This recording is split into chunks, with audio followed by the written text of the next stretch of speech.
but it keeps bleeding out. This is what you asked for. Heavy is love, heavy is the crown. Heavy is the crown.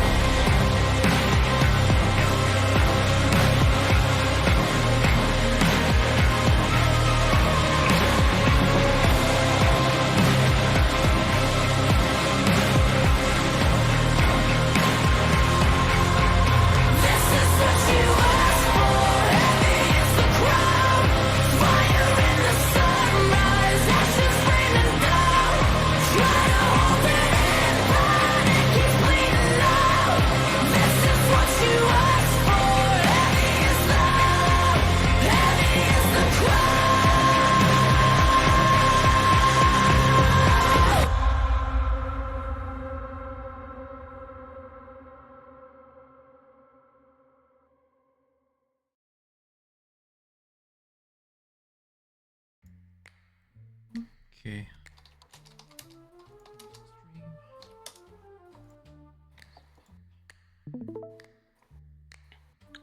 I'm good to go. Very good. So, we return now to the Afterlife Casino. Down below the Velvet and Vice, you see in this crammed, iron-barred set of cells that reek of sweat and regret. Somewhere beyond the jail's walls, music plays faint and jazzy. In the next cell over, a kobold fiddles with the lock at his cell door. And just beyond the cells, a hallway stretches toward quiet rooms. There, Hector sips from a crystal glass and talks shop with the devil in charge. All the while, Varaxis stalks the corridor just outside. The vault awaits. So does your exit plan. And somewhere, the prize you came for glitters behind closed doors. In just a moment, I'm going to turn the camera over to Hector first. So,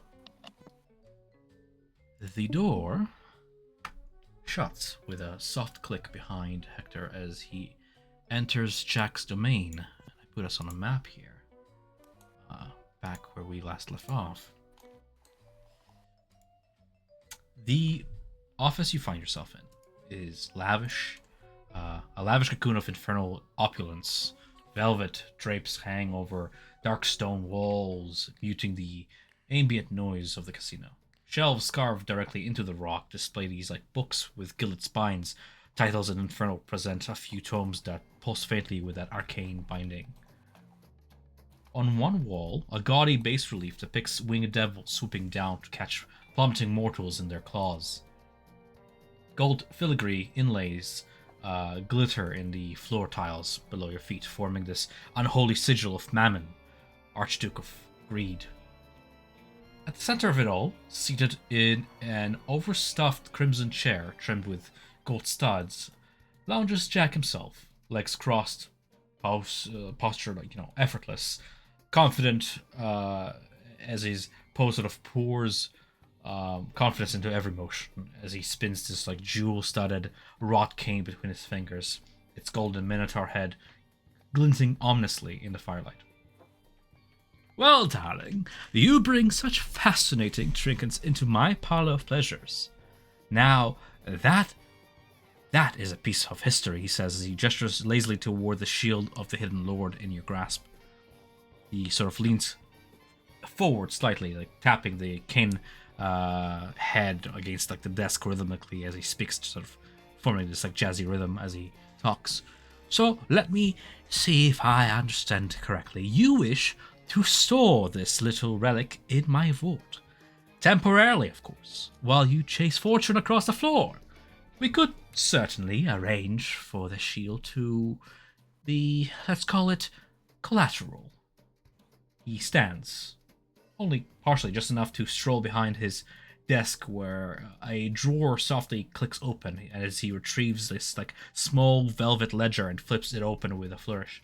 I can offer you house credit, say a dozen cell coins worth of chips. Win big and it's yours again.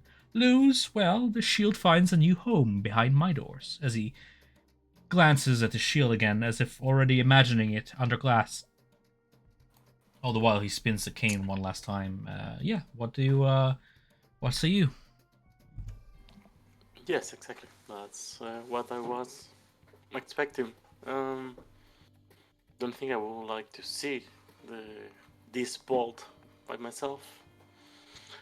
Uh, you know, I have been in trouble just carrying this around. I just want to be certain that it's safe guarded. Certainly, and we can arrange for a payment post haste, he says as he gets off the chair, with all required documentation at hand and a cane, sort of walking with it by its side as he escorts you out the door. As this happens, Varaxis, who's outside the hall, would probably hear the door latch open over yonder. So at this moment, I'm going to ask, as I turn the camera over to Varaxis, what do you do? Uh, let's see. What I was originally going to do was I was going to make my way down to the cells. So I think I'm still going to do that and just I think this is it. Yeah. And just make my way down there and make sure to shut the door behind me. Sure And thing. just quickly do that. Now that I'm down here with everyone else.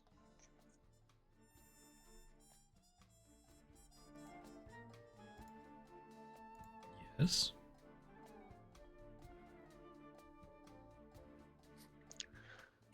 So,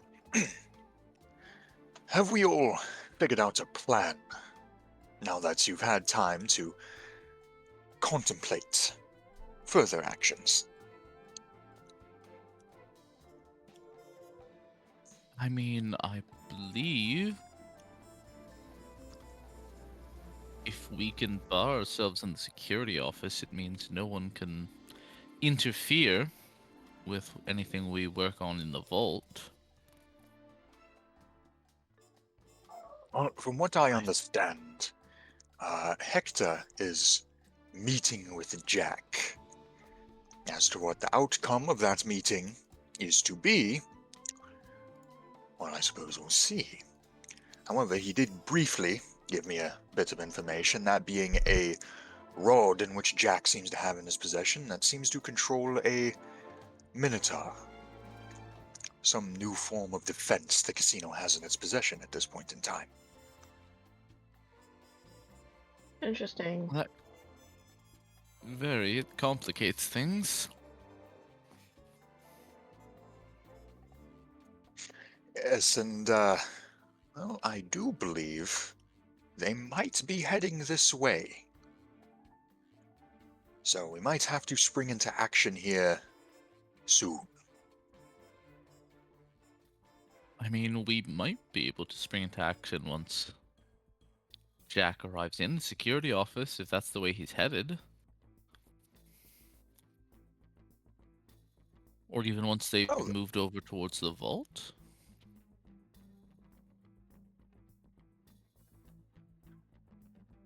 I suppose it is only a matter of what exactly we want to do from this point forward.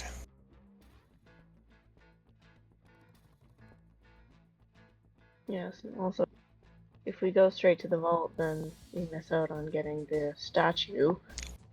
So, do we have an idea of who wants to go do that?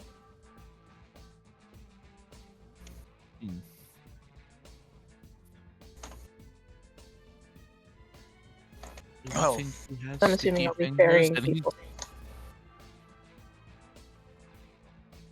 Fenari's gonna look Sorry? to Fenari's gonna look to the kobold in the room and just, do we think he has sticky enough fingers? Or should one of us go?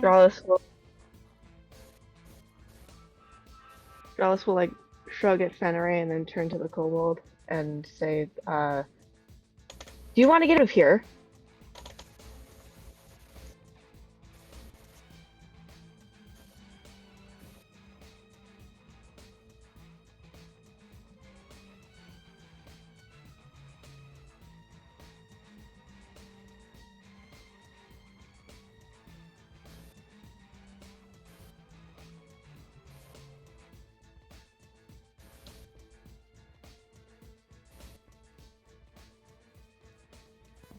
Okay.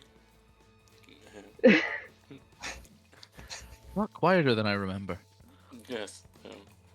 Yeah, he's not very talkative. Oh, I'm sorry. I've been talking this Passed entire out time. black. Nah, I'm working. I'm working on it. You just see him like sort of fiddle. You see him fiddle with a lock with like a piece of bone from like something he ate earlier, and whatever scrounge-crafted tools he has hanging at his belt. And managed to like sort of form a shiv out of into like this little lockpick. So he seems to be fiddling with the door. They don't call me the slot lizard for nothing.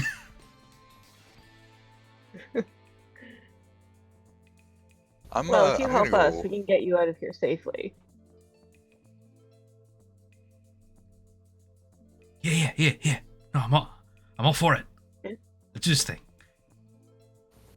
Here, let me help you with yours. Okay. And he just squeezes through the bars into Drows's cells.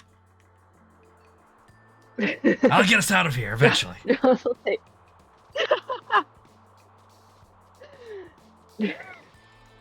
Jonas will take out the ring and just unlock the door. Oh, The ring that Varaxis gave him. okay. Let's help your friend here.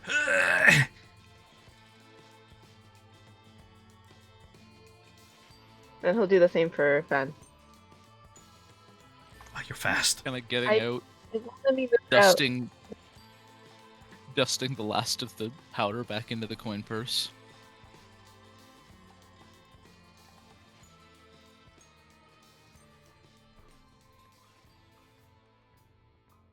All right.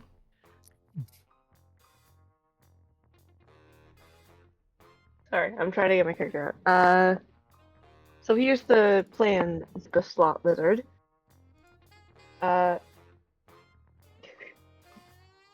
will make you invisible, and during this invisibility, you Yeah. will be going to the tournament area and staying by the statue of the Arrhenius. And when you hear an explosion, you are going to smash that glass, grab the statue, and run as fast as you can towards the waterfall. Do you understand? Got it. Great. Before he leaves, I'm gonna kind of like grab his shoulder as he's kind of walking out, and in Thieves' Cant, I'm gonna ask him, "Are you sure you know what you're doing as a thief?" What is that Just in to- Thieves' Cant? What is happening to the rest of the party? Like, what did they hear? Oh, geez, what Yeah, good would question. that sound like in Thieves' Cant? To me, Thieves' Cant is like code. So Yeah. I'm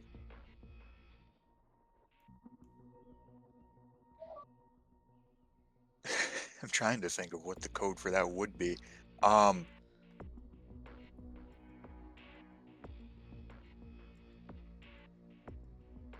Are you Fire prepared? space.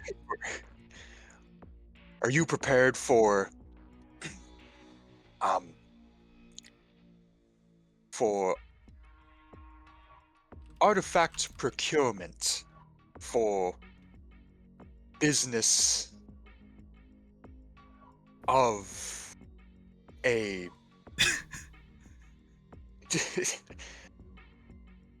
of a fancy sort? yeah, the trophy. I'm ready to take it. Yeah, absolutely. Well, all right. I'll Let's let do go this of thing. him. Sounds good. And Dralis will cast the invisibility on himself so he can make sure to be able to see the kobold and cast greater invisibility on the kobold. Okay. While you're concentrating on that, he's invisible. Yep. Neat. Okay. Do I go now? Yes, go now. I will see you on the other side.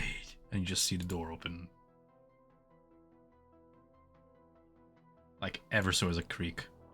And then like as slowly as it opened, it latches closed.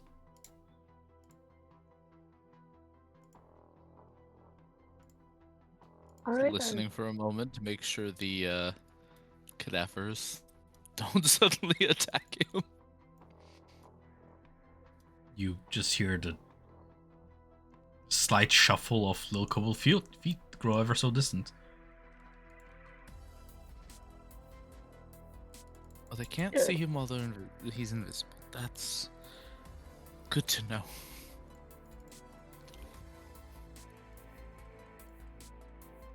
We'll find out if that works, but for the time being, shall we head towards the vault and do that whole blocking off the door and fighting these guys thing? We We shall. wait. Let's hope we don't Are run we into- waiting for? Are we waiting for Hector to enter first with Jack?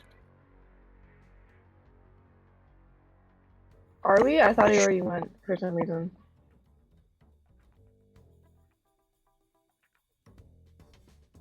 Has he?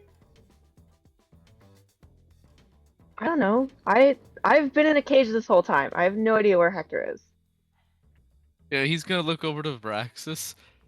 You said they were going to come in, right? I believe they Have were they? on their way here when I entered. Allow me to check real quick. And I'll kind of walk over to the door and He's gonna open it. dip over Quick, behind where since the I'm- door is. Since I'm disguised, hopefully. I'll just take a quick peek out into the room and see if they've entered. You see the Carionet dolls sitting in front of their desks, looking at those two-sided mirrors. Nobody else is in the room. Well, no one else is in the room right now, so that could either mean they haven't entered the vault, or they have. I don't suppose any of you have a message. I'm not quite good with magic sorts. I don't have message. No, I Fen, do you have never- message? I don't. Hector's the one with message. I mean, could you see him on the screens? On the mirrors? Suppose I could. And I'll open the door and walk out, close it behind me, and I'll start walking around and checking the screens that they're looking at to see if I could. Sounds good. You check the various mirrors with various angles on the casino. I would say like one of them does show both Jack and Hector, and what you would be able to see is a view into this room over yonder, like so. Oh, You can see Jack is gesticulating with theatrical flair with his rod in his hands toward this, like, thing before him, while Hector is, I don't know, what is Hector's reaction? What is Hector doing right now? Fuck, like he's like shocked by the Terminator arm of this creature. Right. Where did you found it? How do you create such a thing? Oh, it pays to be the favorite of Mammon. This was but a gift for my services. Loyalty has its dues in the hells. This has been quite a work of pride. I've made a few improvements myself, as you can see, and I trust that you would be convinced that your shield would be safe here in my vaults as he continues this conversation, sort of thing. Yeah, like I would know. Yeah. The camera keeps rolling, so I start like donning off the shield and. Yeah. I shall make for arrangements, if you do not mind. Do keep your distance from that thing. It is feral beyond my control. And he goes to like retrieve like a satchel from like a lower drawer of this like drawer here, full of like a few gilded coins and stuff and gemstones as well, to sort of exchange for the shield. And all the while, Varax can see this through like the mirror. all right. Well, now that I have confirmed that they are in the vault, I will go back to the cells.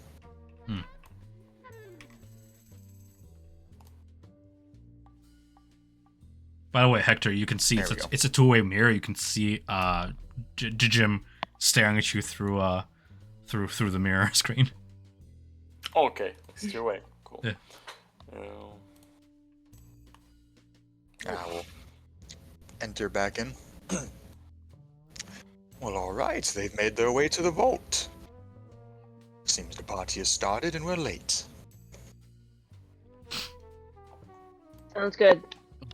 Let's get this dealt Good with to then. know. Well, Those- all right. Yes. Those are, can I see the rods that we're looking for? You see what you see. That's a fair question. Is the vault is like 40 feet deep, almost twice as wide. You can see the security mirror that stares back at you from the far wall. And you see 7 treasure chests rest on low tables positioned against the north and east walls. And 2, like, as I said, wardrobes standing against the south wall. Standing in the middle of the room is that animated skeleton of the Minotaur. You don't see, like, the rods in the open. Okay. Another question: is the skeleton looking at me? Oh, yes. Like fixated. Okay. You can feel the heat radiating off the open end of its arm cannon.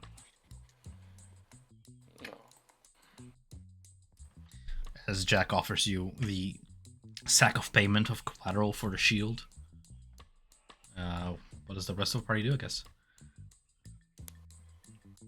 I'm gonna just kind of step inside and step off to the side to let them through and keep a very close eye on the puppets that are sitting around in case they start freaking out a little bit over 2 non-employees walking around. The same people you escorted into the jail cells, you're now escorting minutes later out. They don't seem to be moving out of their current positions. Eyes staring at the cameras. All right. It seems we have the go-ahead. Good to know. I'll for the flank. Just slowly making his way across the room as if he's being escorted out.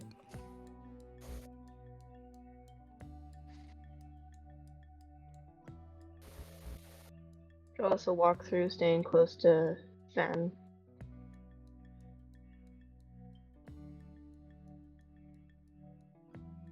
Yes.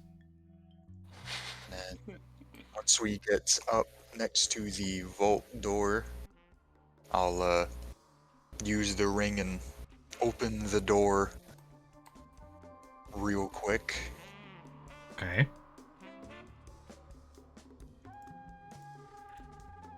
I think And I'll got Fen, at this moment, because I guess, which way does the door open to the security area? Inward, I assume? Both ways. Why? What are you trying to do? Okay, I was going to see if I could make it immovable, or put something immovable in front of it, but I wasn't sure if it Do you want to barricade the was door? push or pull. Yes. How would you like to barricade the door? I think at the moment... is it like a doorknob, or is it like a arch kind of handle? It's a circle sigil where a door handle would be, to which you press the ring to open the door. Almost like a wireless connection, if you will, but magical. Ah, I see. So there's no handles, there's no swinging. It's more like an up and down swishy door. Yeah. Is it the same for all of the doors we've seen so far that are employee? Correct. Okay. When a door is not activated by a ring, it's under the effect of an arcane lock spell, essentially. No, that's fine. I'm just trying to think of how to bar a door that doesn't swing. Can you just make the door itself immovable? I believe there is a weight limit.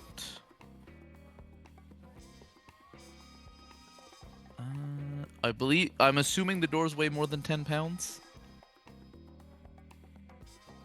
seems like a reasonable assumption. You didn't try lifting it, so Yeah. looks like it. Yeah, I'm just assuming. Just based on spells, I'm assuming it weighs more than 10 pounds. Okay. There's no windows or anything in the doors. They are just one solid piece. Correct. All right.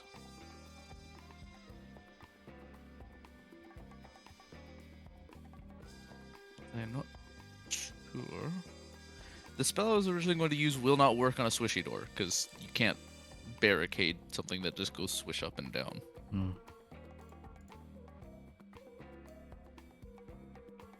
So I guess we will continue into the vault for the moment. Or towards it, I guess. Okay. So as you step behind who is actually Varaxis, you can see there's a mirror facing this direction toward you guys. And you can see your own faces play back in this mirror over yonder, which the doll is staring into. And as it sees you guys sort of like aligning yourself to proceed toward the secure vault, it just sort of does that owl 180 sort of turn, looking toward Dralis, toward Fenray. You get a sense like, guests of the casino are not authorized into here without, on a usual basis.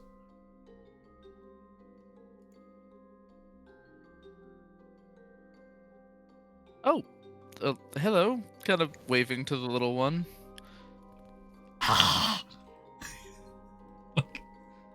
They're not verbal, but they sure have mouths. I don't know what to tell you.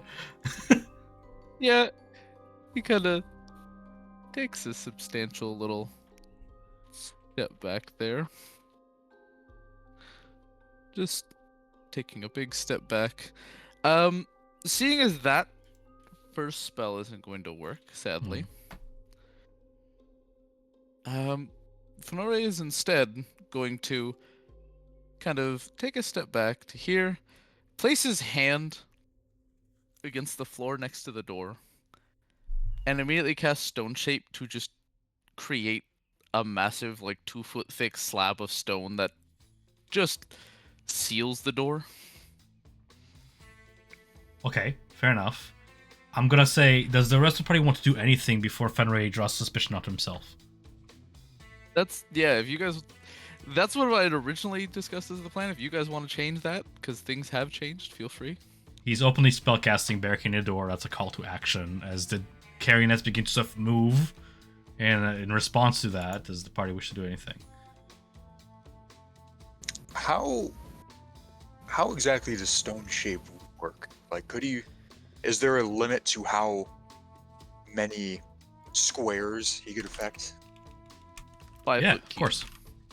5-foot cube. All right. Which is why I didn't want to use the hallway, because the hallway's 10 foot wide, it looks like. Yeah, that's what I was thinking. I was wishing we could do the hallway, but it looks just wide enough that it wouldn't work. What do you shape a stone into, just so we give this spell a little bit of a flair? When you read the spell, it's like can shape the large rock into a weapon, statue, coffer, make a small passage through a wall, etc. Like what do we see happen as you openly cast a spell? Verbal somatic material. He pulls it out of the ground. It is a massive relief of a robed figure holding a book, just a relief, almost like it would have been carved into the wall. Solid, no line of sight on either side of it, just part of the wall. The door is now sealed. Yeah. As I mentioned, it's safe to say that the carionets begin to sort of lift off their chairs and pitter-patter toward Fenray with suspicion as this is happening, sort of thing, as the spellcaster has blocked their door. Look very much suspicion. They're not. Well, it's a call to action. They're part of security. They're looking for access to sort of, do something. And when you're just standing there with your, either back toward the door, I'm not sure if you're still opening the door, but they seem to be approaching the wizard with hostile intent.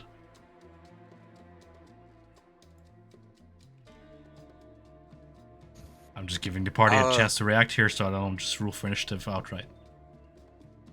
I'm going to take a step up and kind of puff out my chest a little bit. and be like, "Hey, what do you think you're doing?"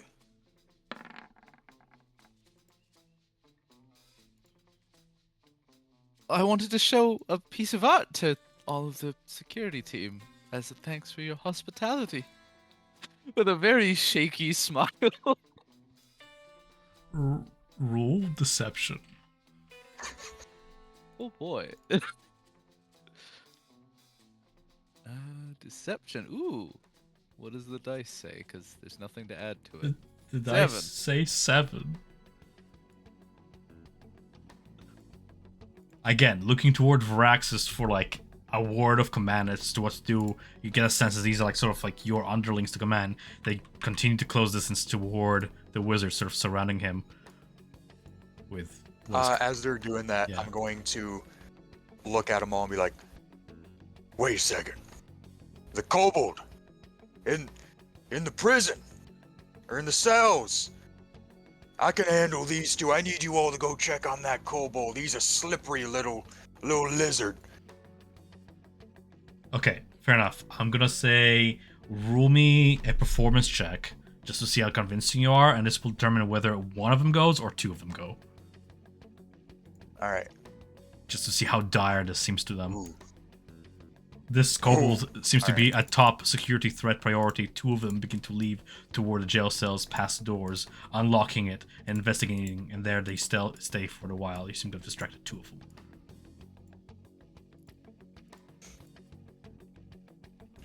All right. Well,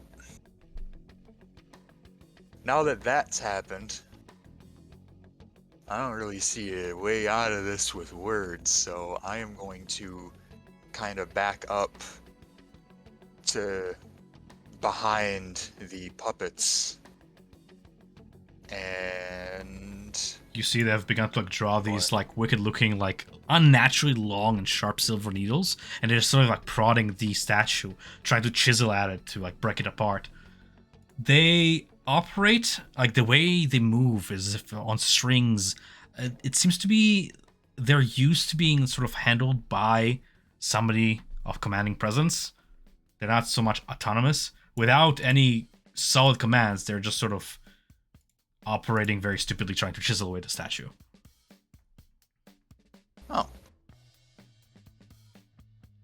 I guess Varaxis, having expected them to just start attacking, seeing them do that, he's gonna have like a hand in his coat on a weapon, and he's just gonna slowly look kind of in confusion towards Fen and Dralis, kind of like, should I not?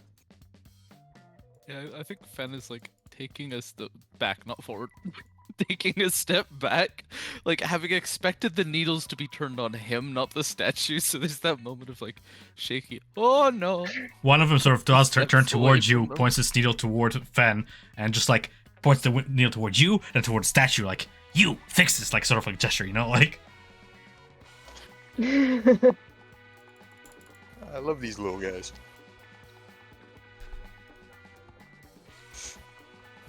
I'm still I think just he's- kind of. He'll pause in motion and go, oh, he'll point to the one that's like directly ahead of him. Like the one. Yeah. There it is. The one there, and kind of motion like scooch back with a hand. What does that mean? Help me out here, man. Like he's kind of giving the little hand wave of like, here, step away, like move aside, kind of trying to motion to get it to step over that way, so it's not in line with him and the statue. Oh, okay. It does. And he begins kind of casting the spell, like, okay, I'm gonna get rid of it. And we'll sidestep and just lightning bolt. Cool. Can I get everybody to roll me initiative, please? As from the other side of the vault door, you just hear a crackling, ozen like sound upon the air as some of Jack's hairs lift off his arms and forehead as the static builds up and the spell fires, and you hear a crashing boom from the other side of the vault door. And it just goes, "What was that?" And begins stepping toward it. At this point, Hector, I'm gonna say you don't have a shield if you've exchanged coin for it. Yeah, I have had the exchange. Sounds good. Oh, hold on! Don't take that as my initiative. I was messing around with a setting and I forgot to reset it. There we go. Oh, 18. Nice. Alright, there we go. For some reason, it was purple for a second, so it was just Jack rolls purple for initiative. Very much thematically, unless anybody else is still rolling initiative here, we have Fenray at the top of initiative casting off that spell. What does that look like then? Lightning bolt. Instantaneous. A stroke of lightning forms a line, striking each creature in a line, forcing them to make a dexterity saving throw. Otherwise, 86 lightning damage on a failsave, or half as much on a success. Lightning ignites flammable objects, and the area... Okay, sounds good. Dexterity. One by one, starting with the closest to you. I have 3 dexterity saving throws here. Bear with me. AC 15. Let's make those rules public. There we go. 1, 2, 3.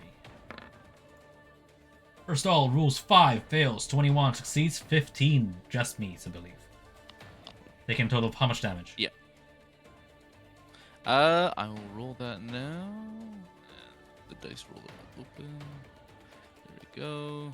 D6. And of course I have to go to the advanced roller. D6.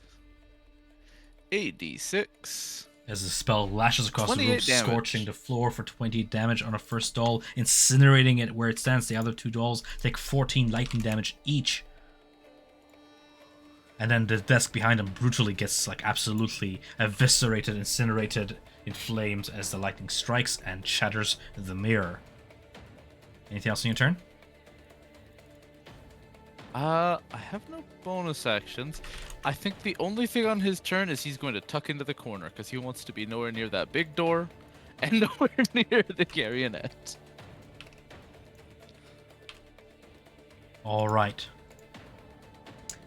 From the other side of the vault door, Jack fiddles with the door to get it open and begins to step through it with his movement, running down the hallway briskly with his cane. And as you see, with each tap of the cane, Hector, at the top of it shines with this like pulse of red light that seems to be in sync with the eyes of the Minotaur construct, which begins to sort of, with thumping steps, follow Jack. They're going to go ahead and use their dash action to move their way down this hallway. That is going to be Dendralis. I don't have you under initiative here, Varaxis. Where are you? Did you click your token first? Oh, What was your initiative? it was 13 when I rolled. So it'll be your turn first. Please add yourself to initiative rule, please, so I can track that.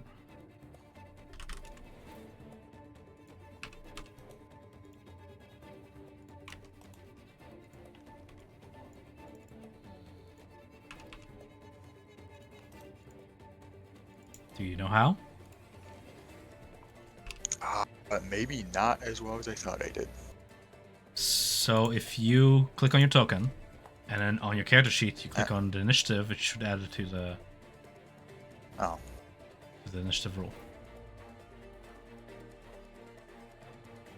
Well, that's a lot better than I got the first time. It's not adding him to the initiative for some reason. Oh, there we go. What did you get the first time? I got a 13. 13, thanks. So what do you do on your turn? After lightning bolt, I am going to take a step towards this puppet. And I am just going to pull out my dagger, and I'm just going to try and stab it right in its neck.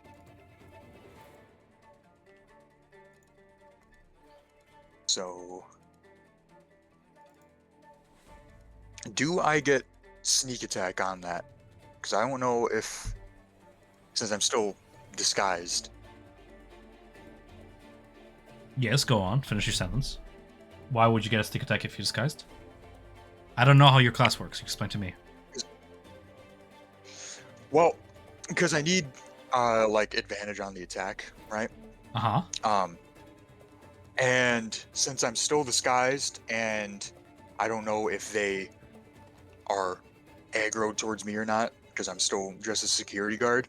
Whether I could taking them by surprise like that would They're give not me surprised. No, that advantage for that sneak attack. no, they're not surprised. All right. I guess I won't get sneak attack for that one. Then I'm just gonna take a swing at him. So, and I'll get another dagger out in my offhand, and I will just start swinging at him.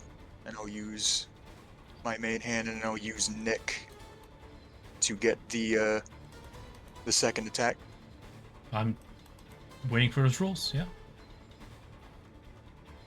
21 strikes.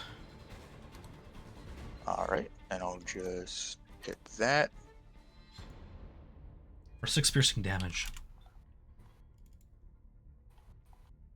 All right, and as part of the same attack action, I will attack with the offhand dagger. 11 does not strike as you. Yeah. All right, and then I will use my bonus action to disengage, and I will. Oh, there we go. And I will back up a couple spaces back to here. And then that will be my turn for this time around. Awesome. Now I apologize. Jalos, now it's your turn. Go ahead. So, I'm gonna make a really brave assumption and assume that these guys aren't very wise. So, I'm gonna cast Toll the Dead on the closest Carinet, and he needs to make a Wisdom save. Sounds good. Rolling Wisdom save here. I'm getting a high die roll for an 18 total. Yeah, that passes. Just how the dice lands. Yeah. As soon as I saw the 16, it was like they're gonna pass. Okay. Anyways, yeah, that was me. I guess. Oh, end of turn? Yeah. Alright, cool. On their tiny feet, they don't move very fast, these creatures. You see the door open as as the 2 Carionets step out and assume battle positions as they step forward through that door. And just like Chucky, begin to like charge forth on their tiny feet. They didn't see you attack, so I guess they will charge this direction, like so. And 25, making their way through the door across the room, sort of crawling all fours and then like lounging those needles in their hands towards the spellcasting intruders. The other 2, who seem to be like fraying and wounded and scorched with lightning, begin to sort of maneuver over to the spellcaster. And this is going to be a needle attack against Fenray. 22 hits. Oh, for sure. No doubt about that. You feel the needle prick for 6 piercing and 4 necrotic damage total. Ooh.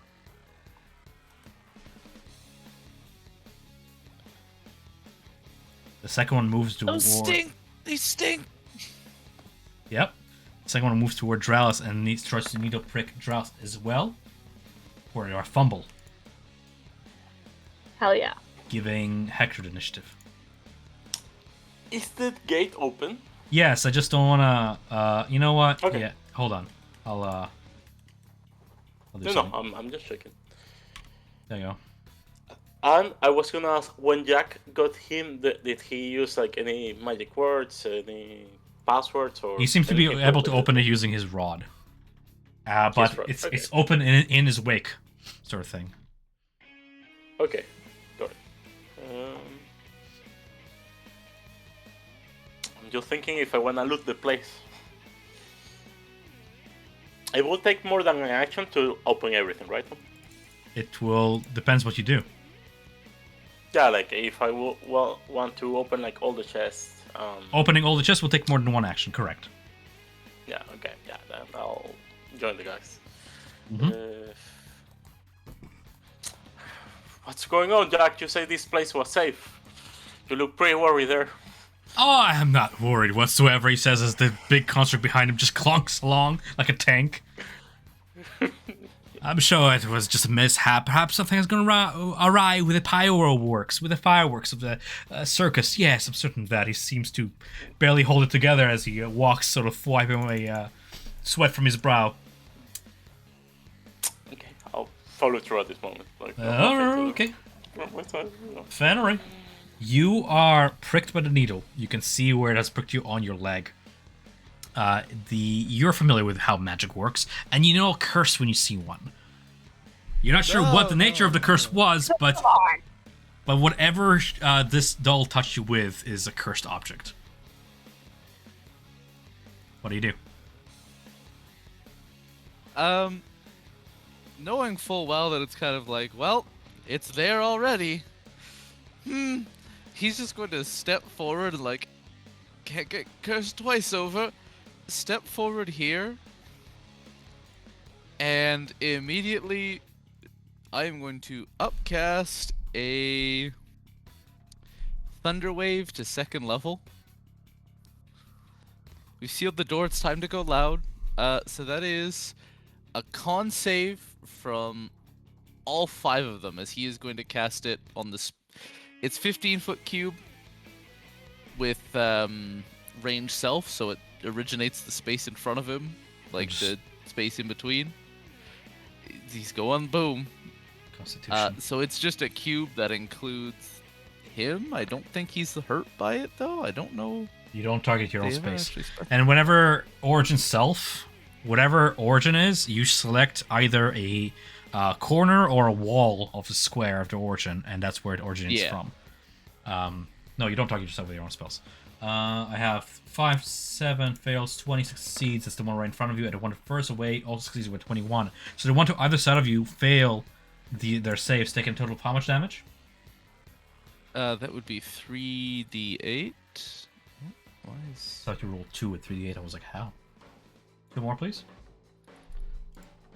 Oh, did it? I didn't mean to roll that. My bad. I'll roll it like that then. Okay. Cool. That is 9. No? Roll of 9. Yep. Yes, 9. And the 2 most closest to him are knocked 10 feet back, like the ones Absolutely. that failed. Smashed against the wall and destroyed with that. The one to your left gets knocked away, suffering 9 bludgeoning damage. And these 2 stand their ground but receive half damage, I believe? Half, yes. Okay, that'll be 4 each. As they're blasted in their spaces, keeping a firm hold on their needles. Yeah, just a small smile and... I'm already cursed. I'm okay, right? I get a pass? As he looks at the needle right in front of him.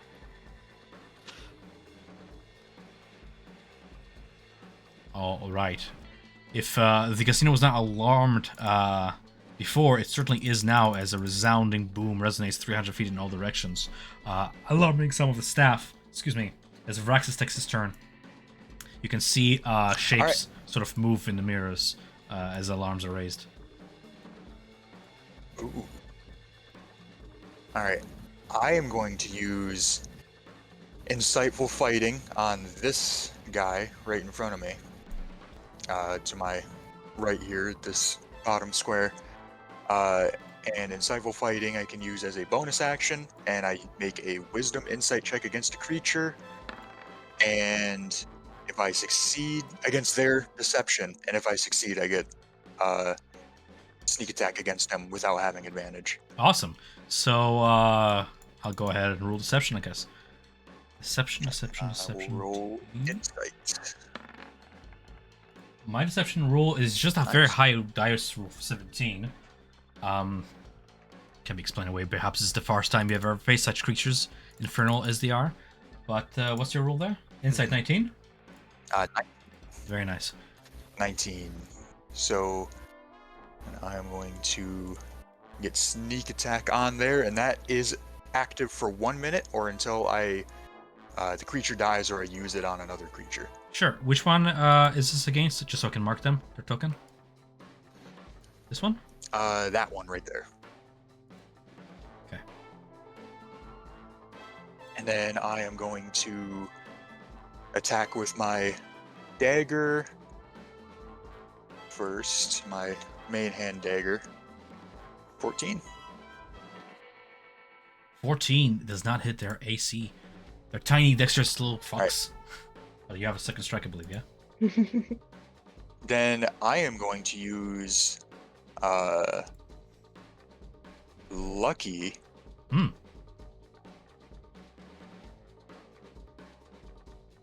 Oh wait, that's for advantage. Right. Never mind. I'll just attack again. Okay.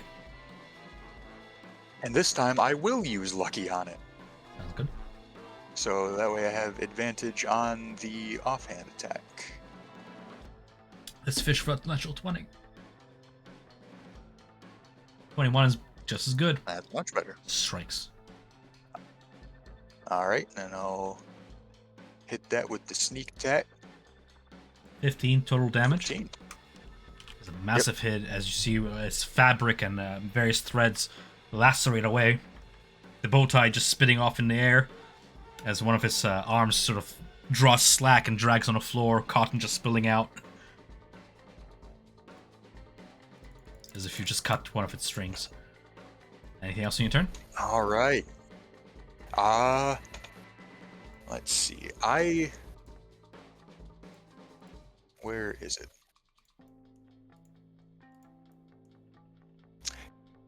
You know what? Yeah, that is gonna end my turn. Sounds good. Alright, movement from the hall behind you guys as Dralis takes his turn. Let me just see if I'm actually in view of you guys as I reached around the corner.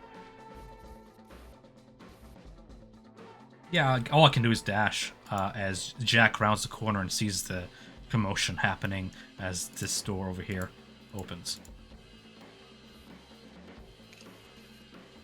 Oh, So Dralis, what you That can was see, terrifying. stepping from around the corner is this Why am I humongous... hearing doom music? Yeah.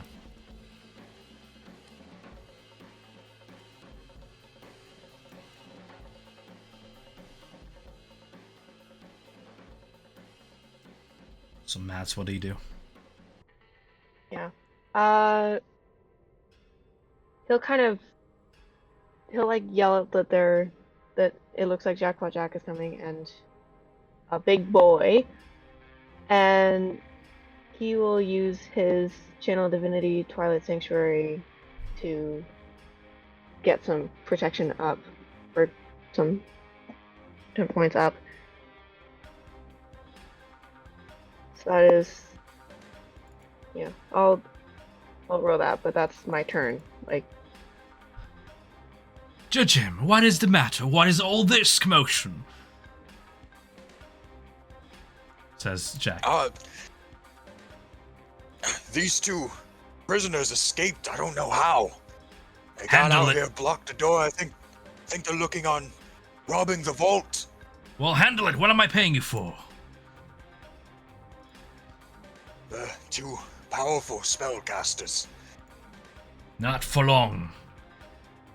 Virgil, darling, handle it! As he sort of moves to mount the big Minotaur skeleton, and you see it begin to sort of aim its giant cannon in the direction of the two casters. All the while, Hector, you have your turn here. You're sprinting down the hallway here. The vault door seals behind you. As you can tell, like there's a sort of a proximity sensor almost to Jack's rod. As soon as he walks away from it, the door seals. Yeah, so I dash forward. While I'm walking, I cast jump. I heard that, Jack. We should go back, take my shield, and wait for things to get cool once more. Oh, this won't take long at all. Okay, that's it. I dash to get close to them too. Fair enough. It is a shame you do not choose to play by the rules. Oh well, I could always use more staff, he says, as the Carionets charge forth. The Carionet over yonder focuses on the mark on Fenrir's knee where the needle has struck. Fen, could you please make me a charisma saving throw as it focuses its needle, twists it in the air, and begins to form almost like this connection of strings that begin to web themselves towards you, toward your various limbs, trying to like bind you in place. Charisma saving throw of 19 saves 19. as Flat you roll 19. very nice. Oh my God. Very, very nice. The other marionettes try and surround the rest of the party here. We have this one pick up. It's up off ground and strike at Drelis for a 9. The other one is going to go ahead and... I can safely say that doesn't hit. Yeah. The other one's going to go ahead and strike at... Varaxis missing. 6, that does not hit. As you see more movement across the mirrors, these like helmed horrors walking, suits of armor, like with hollow on the inside, with like wispy black smoke, sort of driving them from within, and like 4 or 6 set of eyes shining through their helmets as they move through the various mirror angles, and you hear like doors open and close past the door to the east. As they sprint and clank down the hallway, we have Fenrir Silver Whale take his turn. Okay. I think seeing the little bit of chaos here and the way everything is set, he kind of takes a deep breath looking around and... Oh! There's more of you! You must be Jack! Delighted! And immediately he is just going to drop another lightning bolt straight through that door at Jack and Virgin. Sounds good. As This time as bludgeoning damage. Okay, as you bend your spell, you can It is see just- Jack sort of lazily lift the rod in front of him and form almost like a reflecting shield, and it not completely bounces off, but it just scaves across his arm, not hitting center mass and toward the beast behind him. So he's going to go ahead and use legendary action to react and resist that. But what's the damage then? Damage will be... well, they have to make their saves first as well. Right. I'll roll the damage first, though. That is 8d6. 30 this time. 8d6, 30 damage. Minotaur does not save. No. Takes the full brunt of it. And since you are so clever and made it bludgeoning, it takes double damage. Because it is skeletal in nature. Ooh, And shockwave. crunchy. Indeed. All the All while... those years the it's just academy a- paid off. My academy training, it's helping as it's just rocks. The spell is just made of stones. Okay, I'll give you that, says Jack as he coughs away smoke. Whew. My turn. Anything else in your turn? Nope, that's all. Alright. Varaxis? Alright. I am going to... Yeah, you know what? I'm going to use my bonus action and use steady aim. Which is I give myself advantage on my next attack roll on the current turn, as long as I haven't moved, and after I use it, my speed is 0. And I'm going to use that against Jack and just whip my dagger at his face. Okay. Alright. So, advantage, dagger thrown. Unnatural 20. Twice. Nice. Alright, and then let's see the damage. 17.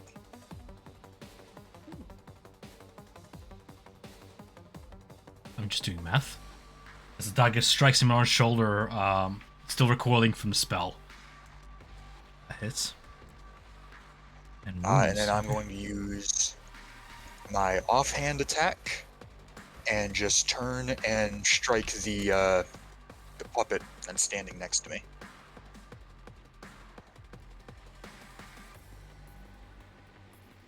So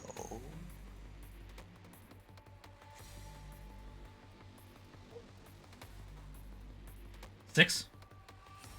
Is Yeah. nice. Right. You have your movement and such if you wish to use it. I'm going to move around the puppet to here, and then that will be my turn. Fair enough.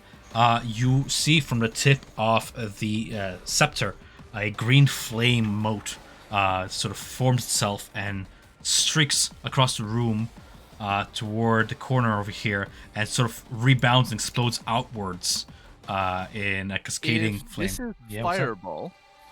It's Hellfire. What's If up? this is fireball, I am going to. Oh, it's not a spell. It's a normal ability of the. What are you Infernals? counterspelling me? Okay. I was going to counterspell. Yes. Go for it. All right. Where is it on the sheet? And there we go. Counterspell. Is it higher than 4th level? Please Is it make 4th level or the higher, I ability should check. say. Yeah. Okay. That is ability check, spellcasting ability. Cool. Would be intelligence. 9. Never mind. You tried. You can have your fireball. Yikes. As the ball of greenish hellfire flame explodes outwards, it's gonna go ahead and rebounds against the wall and hit here Dralis and Fenray. Go ahead and make me a DC 15 dexterity saving throw, please. Dex save. Let's do this. I couldn't stop it, but I took half damage. Fair enough. I didn't. Rolling damage as we speak. No. Sort of blows at the tip of his scepter as you guys both take a total of 18 damage unless you have resistance to necrotic or fire damage in any sort of way. As it scorches across the ground. Half as much. Okay. Yeah, half as 18 much. So damage. that's 9 damage. Hey, I thought I was gonna go unconscious from that, so being upright at half health is a vast improvement. As he sort of finishes casting that spell, you can see like the same greenish flame sort of surround him, almost like armor, and seep into his skin, forming these like sigils across his body. As he steps back and lets his construct take the stage, stepping around a corner here into cover. The Mentor of Baphomet. Oh shit, do I have to make a constitution save for taking damage? If you're That's holding onto a in spell, greater correct? Yeah. invisibility. Yeah, okay. I'll do What's- that in a sec. What spell did you do, Travis? Greater invisibility. Oh, Oh yeah. I was like, what is Yeah. Oh no. Little kobolds out on the floor doing mischievous stuff, and all of a sudden his invisibility goes away. Bear with me, I'm just- Alright, I just think next it's to all the good. It's a gym. 19. Okay. Charging up its armed shrapnel cannon toward the lot of you down the hall through the door. It goes ahead and fires. I'm going to say 2 shots at Dralis, 1 shot at Fenray. Rolling all 3 of them at once. 25 strikes, 17 I think strikes. Yeah, that beats armor class. Oh yeah. And 19 against Fenray. Oh yeah. Massive damage incoming. So all of those hit. Yeah. Dralis, massive impacts against you there. Let's see. What's in my total here? Unless you have any resistance to piercing or fire damage as those projectiles hit, it's a total of 54 damage. Oh fuck. Yeah. Yeah, I don't. All right. Wait, is it 54 And- to Dralis? Because wasn't... Oh, there's multiple hits per person. Jesus. Absolutely. So, and then we have the latter two for a total of 21 fire and 9 piercing for a total of 30 against Fenrir. It's almost like a shotgun blast. These 3 projectiles fire outwards. Night, night. Otherwise, the whole machinations takes a time to like sort of recover. By the way, this roll me dexterity saving throws, guys. This is one of those like I don't know why it's rolling armor class when I set it to DC 14 to say dex save. I'm sorry. Oh, it's dex saves. Yeah, against it's the... a dex save, but it's rolling dice for some reason. I don't know why. I mean, So Dralis takes half of 54, which is 27. And yeah, all whammies, no hits. Fenrir hits, gets it by a full 30. Okay, I don't know. Night, night. I'm gonna change something on the character sheet if I can. Otherwise, the whole construct takes time to recover from that shelling as the whole lightning blast bludgeoned its inner machinations, and it seems to clog up the various inner cogs, jamming up. As steam pours off it, we have Dralis taking action. Fenrir is down, by the way. Hmm. He comes out of that smoke Hey. from the fire and immediately goes, what? And then just gets knocked back against the wall and falls down.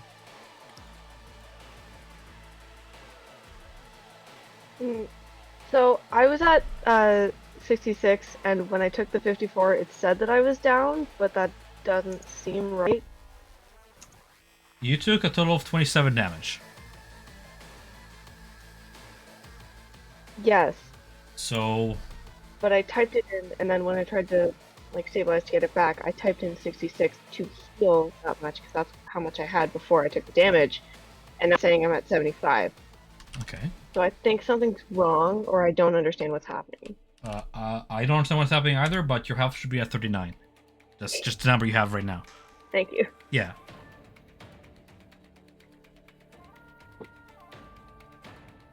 So we have Dralis wounded here. And taking his turn. What the? What? You're at 39 health. I got it.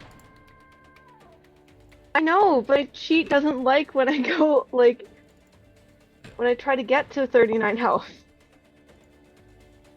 Okay, we'll figure it out in a bit. You're at 39 health. I'll remember.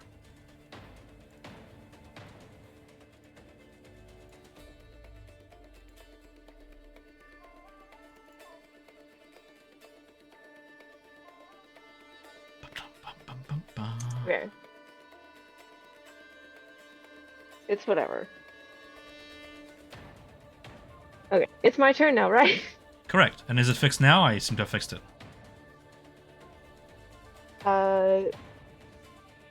Yeah, I just stabilized myself and healed 39. Cool. So, how's everyone feel about a mass healing word right about now? You guys need. I'm still full health, but you two in the corner have been taking a lot of damage. Yeah, as you ask, there's just blood trickling out of the corner of his mouth as he's face down in the Just, rocks. just like gargling, just. Get that healing.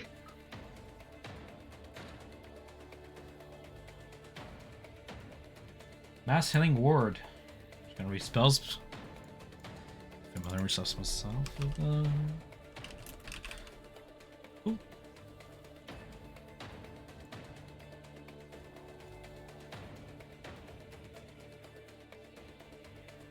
Okay, that was my bonus action. I can't really do anything for my action, so we're gonna. Oh wait, I can use my movement and action disengage, can I? You used your bonus action. You still have an action disengage, yeah. Okay, action disengage and getting the fuck out of that area.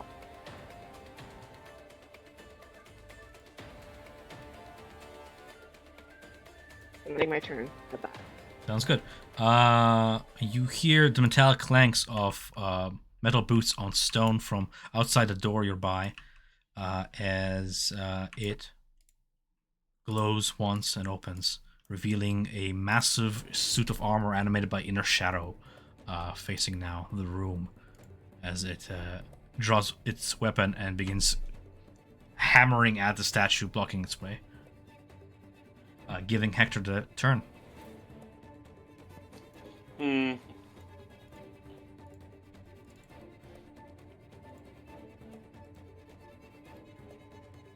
Okay. Seeing as Fen is down, Raleigh seems like he took like a bomb into the chest. I'll bring out the halberd and point it and then like surrender, boys. Like there's no need to lose your life in this. Who do you point your weapon at? Dralis.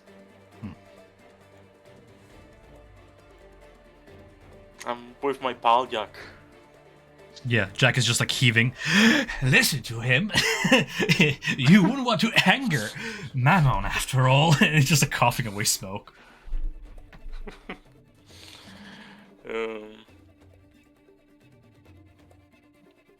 Yeah, I think like that's it. Like out of character, I don't think we can win this, and I am trying to avoid the TPK. Are you sure you wish to do nothing else in your turn? Can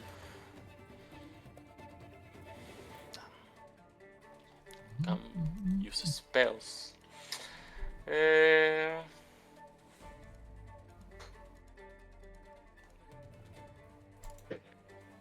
He's down, right? Oh, Fenno is. Oh, He got healed. Oh, I'm up. I'm up. He's on all. We'll say he's Oh, on wow. all fours. He's not up, but he's not down.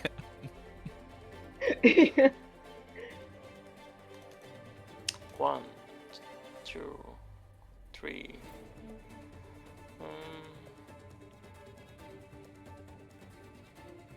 Okay, let's try. I can pretend to be ignorant. I'll cast Hypnotic Pattern in the middle Where? of the room. Middle of the room where the rest of your party is at? Yeah, so here. Hypnotic Pattern So is Jack. a massive area. It's gonna hit all of them.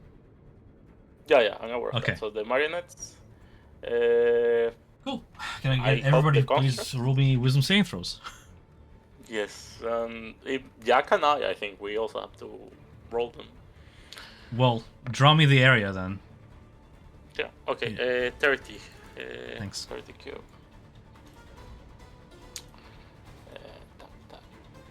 Yeah, that's massive. That's yeah.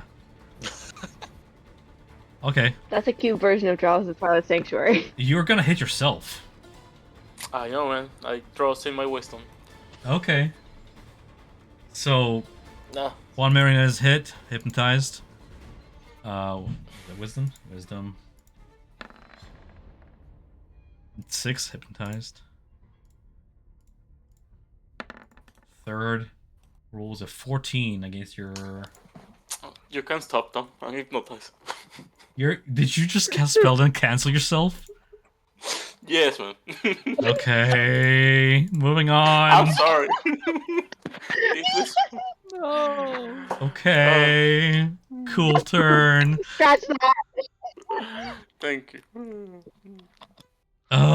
Just gets hypnotized for like half a second and instantly snaps out of it. Yeah, it becomes quite pretty for a moment. Fine. Then the Carionet and forces can go ahead and approach from behind, just leaping on the back of Fenrir, begin to climbing his back and stabbing him with a needle. Just little prick stabs, nothing serious. Nothing to do serious harm. The other one is in front of you too, just ganging up on you. Gonna be a D20 19 plus 4, 23. Striking Fenrir for another needle strike. A second cursing mark. Can you go ahead and make me a charisma saving throw, please? Charisma. Nice. 18. While you do take the 3 damage from the piercing and necrotic mark and get marked by it, you resist the progression of this, whatever curse they seem to be trying to sew into your flesh. Otherwise, the Carionet here is going to go ahead and try and engage with the dexterous rogue of the party for a 18 to strike. Dang. Well, Yeah, that 18. hits. Yeah, that's for a total of 4 damage total, and it can get you make that same charisma saving throw, please. Alright, I'm gonna use my reaction to do uncanny dodge and just half the damage to 2. 2. Right. And then a charisma saving throw. Mm-hmm. Just force of will against the curse Alright. of the needle prick. Oof. That is very terrible. Okay, so you're cursed. While cursed, your speed is reduced by 10 feet, and you subtract a d4 from any ability check or attack roll you make. You're cursed this way for some time. I'm gonna go ahead and place a cursed icon on you as let's do this for curse. A little skull on it, why not? Okay, as a sort of almost semi-invisible thread of needle of arcane magic threads out from that point where it poked you to the lateral end of its needle in its hand. That's all 4 marionnettes. That's gonna be the helm horror outside the door here. It's gonna go ahead and make its way and bash the stone structure blocking the door with its attacks. I'm gonna roll damage and see if they manage to bludgeon their way through. Given this is a 5-foot stone object, I have half an AC here. Let's roll damage. 2 arcane sword attacks. 1, 2. 1 hits. 4. So you see this statuette you made of the just cleaves in half. The top half just shatters away, leaving only the base of it. Giving Fenrir the turn. Yeah, there's a moment of, what the fuck? As he sees literally just cut a statue in half. Just shimmering arcane blade is through why it, yeah. I will never have children, and then just fucking thunder wave centered on himself. Constitution saving throw from the Carrionettes. The 2 that are on top of him. First the one on top, then the one on the bottom. 1, 2. 14, 12. I don't know why it says 14 because my save DC is 15. Okay, so both fail for how much damage? That is 2d8. This one gets So absolutely that pancaked. is- And this one just rebounds into 2d8. Dralis. 7 damage. Okay, so one of them is absolutely destroyed against the wall, smashed against it in a puff of wall and whatever stuffing it had inside of it. The other one gets rebounded against Dralis, just sort of like a plush toy bouncing off your body and into the wall here. Ow. Taking that damage. Okay. Anything else on your turn?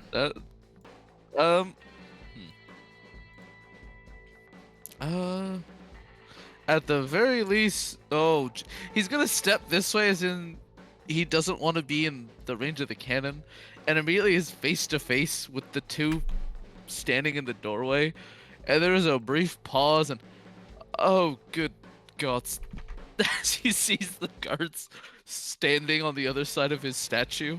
You just see like the helm turn towards you, and from inside you hear a voice, "All bets are off." Fuck. Is my waiver still valid? No.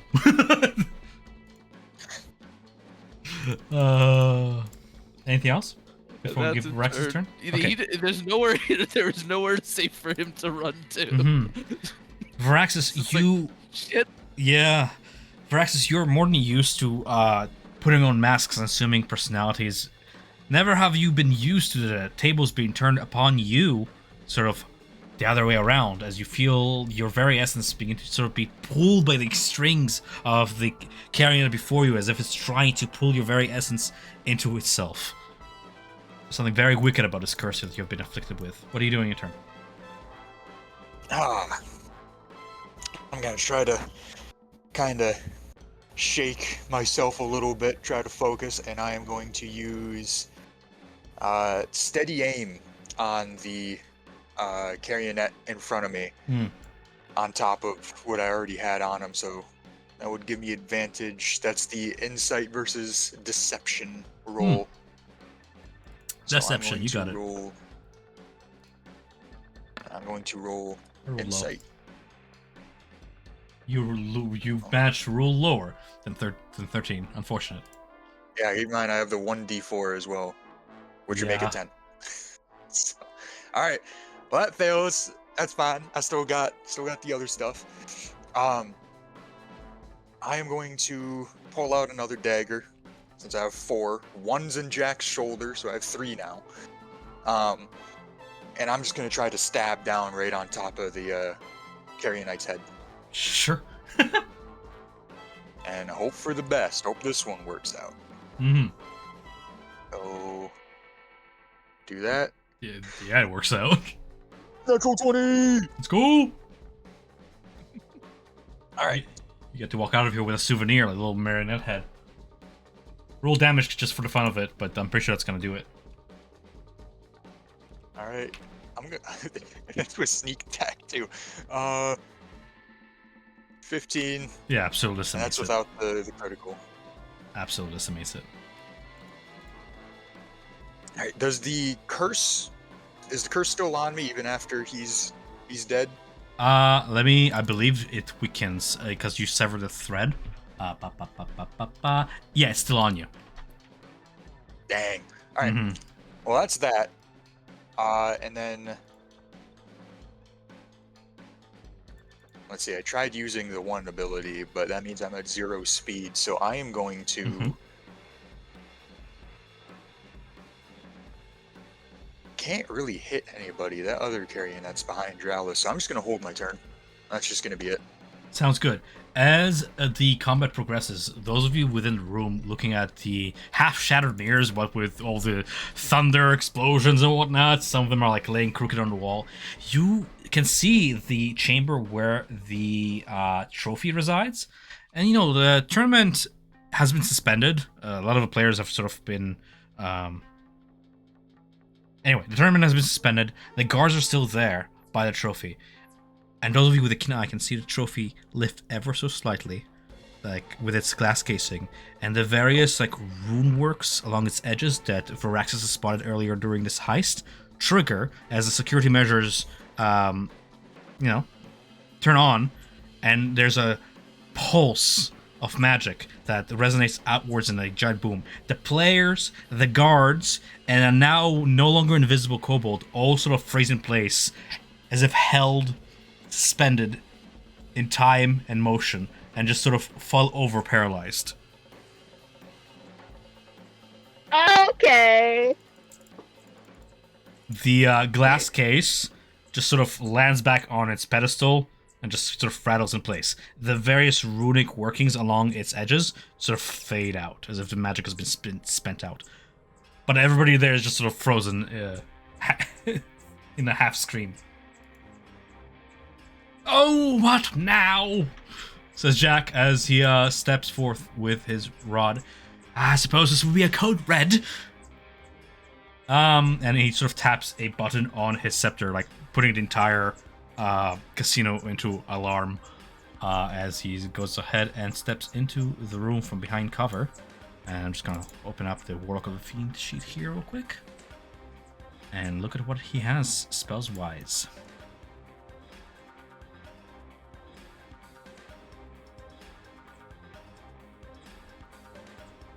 "You come to my casino, cause a ruckus. Ooh, you'll pay for this." And he just sort of, you see him unsheath almost like a straight blade from the scepter, holding the rod in one hand and the blade in the other, and he begins to sort of step toward Fenrir with this blade drawn. Fenrir, against you, it's gonna be a sword attack. 1d20 plus 6. 14. Gets parried. I believe that does still hit. Oh. No mage armor? I have a very... no. Oh, okay. Well, this might be bad then. We have 1d6 plus 3 slashing damage. And the silly green flames that are along the blade is going to be on top of that, so... Might bring you back down, unfortunately. 4d6 fire. Wait, is that all of it? Oh, 4d6 fire. Sorry. No, it's 24 total, unless you have resistance to fire. Yeah. No, I was still up with just the sword, and then the flames. Put me No, it's back like a down. green hellfire sword. The same hellfire surrounds him, like in that runic fashion. The blade itself sort of made from this like gilded material. As he downs, Fanarage sort of remains there standing with the blade drawn in a sort of an on guard position. As he calls forth the big Minotaur skeleton to sort of shamble over, still gears grinding and inner workings sort of stuttering, still reloading its weapon. It steps in the room and begins to charge toward Varaxis. Hopefully you can dodge this Oh, as God. it attempts to gore charge into you. It's gonna be Joel, a crushing attack against you for 15. Ooh, I rolled like 5 on that. Nice.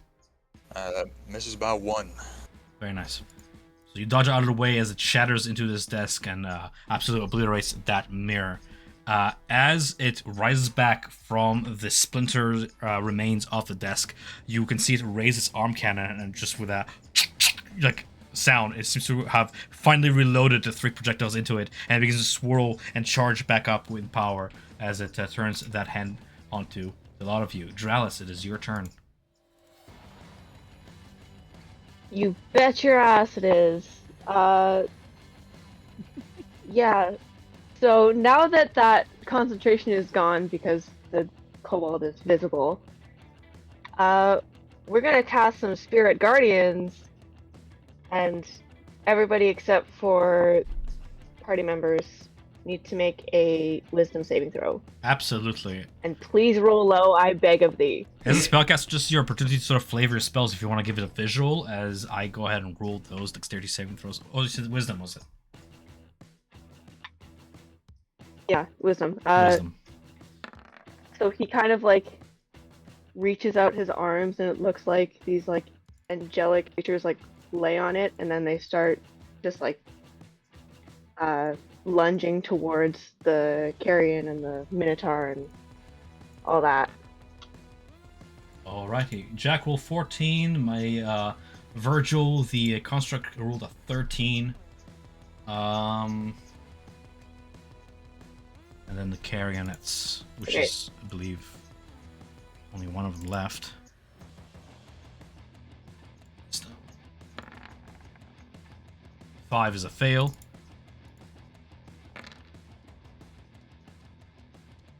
Yeah, it's a classic cleric moment. Absolutely incinerates the carrionet right next to you. And deals massive damage. Fucking finally. What's your spell So save anyone who DC? got a 14. 14. Okay. So anyone lower than 14 took that 17, and anyone higher. Yep. Yes, Twilight Sanctuary is active, Hector.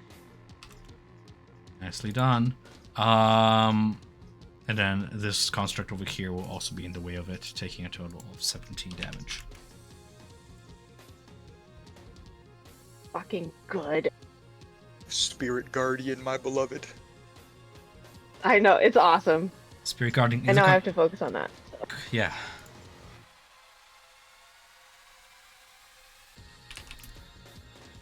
Wait, there's temp HP each round? Yeah. Post the details of it so they can read it. Yeah, what you roll is 1d6 plus 8, and then you can have that much for HP until your next turn. Oh. Yeah. Yeah, it's great. I love Twilight Sanctuary. It's awesome. How Everything how you get. does how does temp HP work when you're unconscious? I don't know if it brings you back. I'm not to- sure It that does it not. matters. It does not bring you No, back. it doesn't. Okay. Can you post the Spirit Guardian, the spell for a moment? Yeah, for sure. Thank you.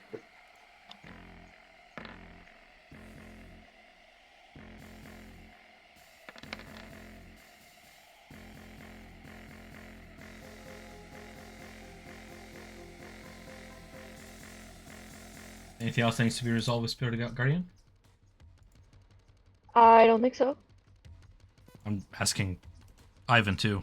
No. It was just to understand how it works, but that's it. Okay, cool. Sounds good.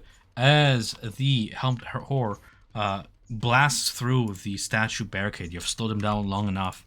They cut it apart and step into the room.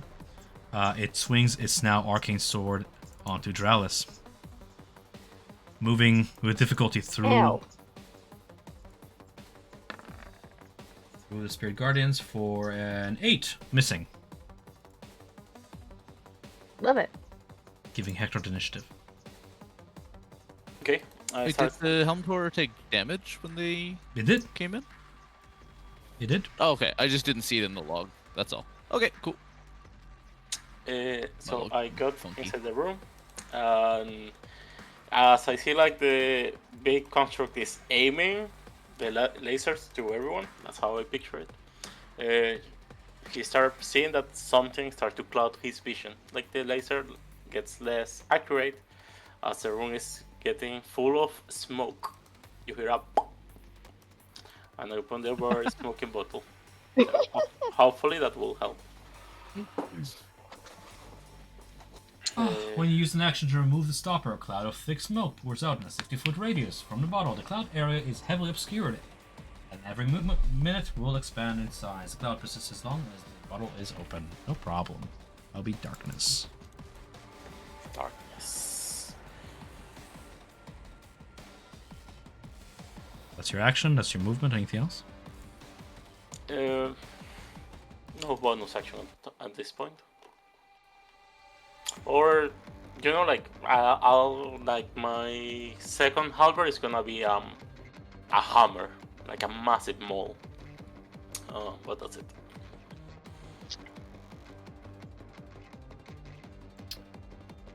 Yeah, that seems appropriate. There we go. And place that on the map.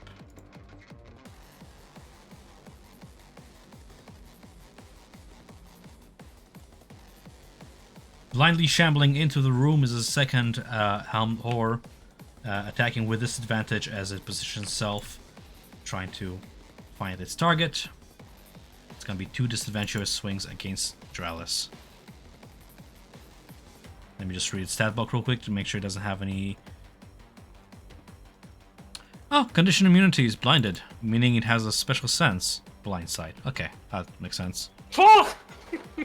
That's fine, it's only the helm horrors. No! That's how they're built. Get the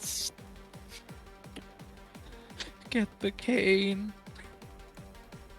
Dralis, I have 2 swings against you then. That's very unfortunate.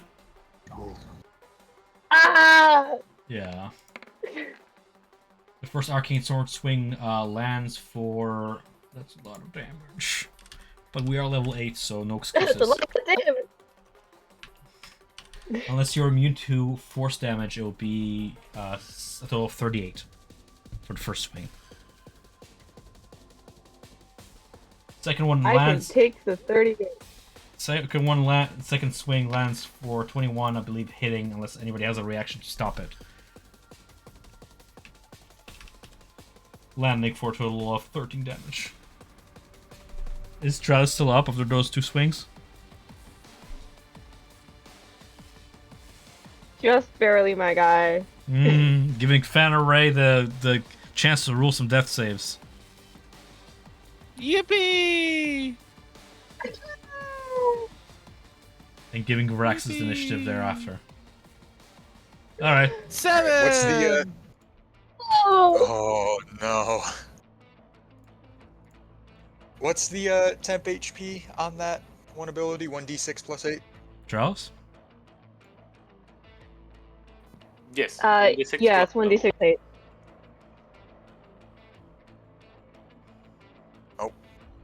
Didn't do the thing. Hold on. It's /R. It's that would make sense. / Yeah. R space, yeah. There's also like a dice rolling tool on the sidebar, whichever one is more comfortable for you.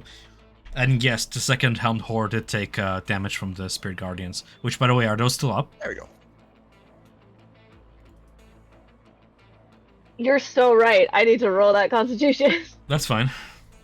It did its job like twice already, so nice. All right. You need to roll twice or just once? Technically twice. If we want to be correct about it, it's how I do it with my enemies too. For each one of your hits, I always roll a separate check. But I have full confidence for you to roll 2 natural 20s. Just for fairness sake. That's fine. Holy shit. Yeah. Lucky me. Mhm. Alright. Yeah, Spirit Guardians is still up. All right.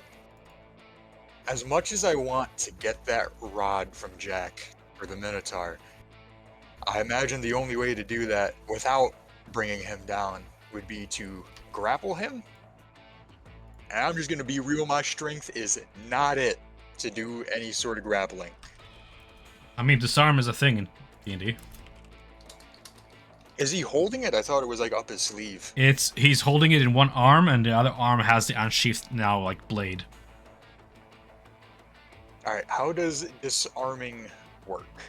Optional disarm roll in a DMG. Let me look it up.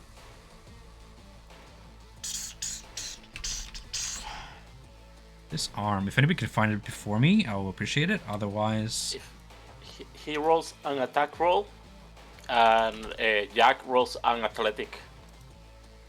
Contest? If it's like a contest, but attack roll against the athletic check.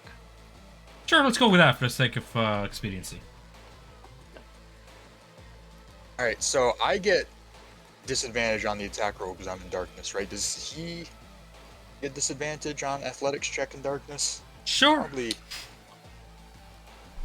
All right, in that case, I mean, like it's not a visual check to keep hold of your sword, but I'm gonna say I'm gonna give it a disadvantage because he doesn't see it coming.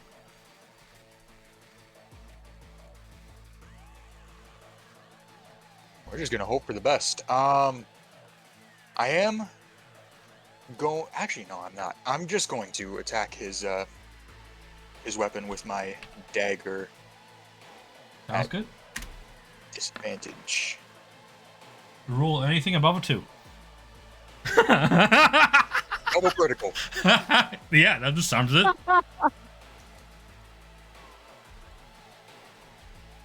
All right.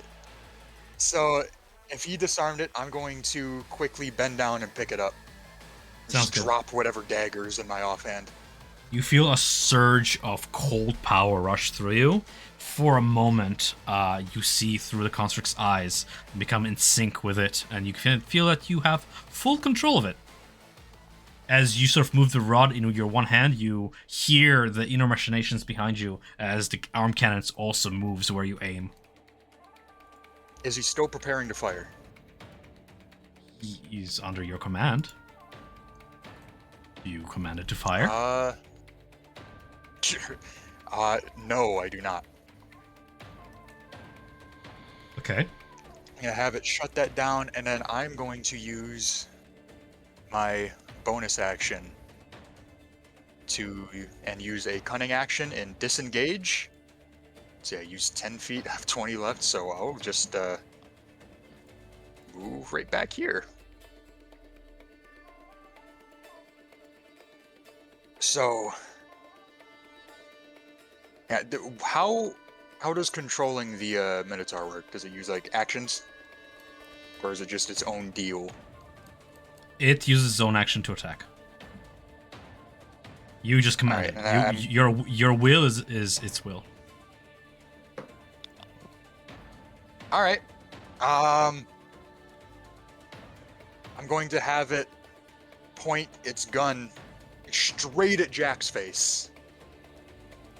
And then I'm just going to yell out in the air, "Stand down!"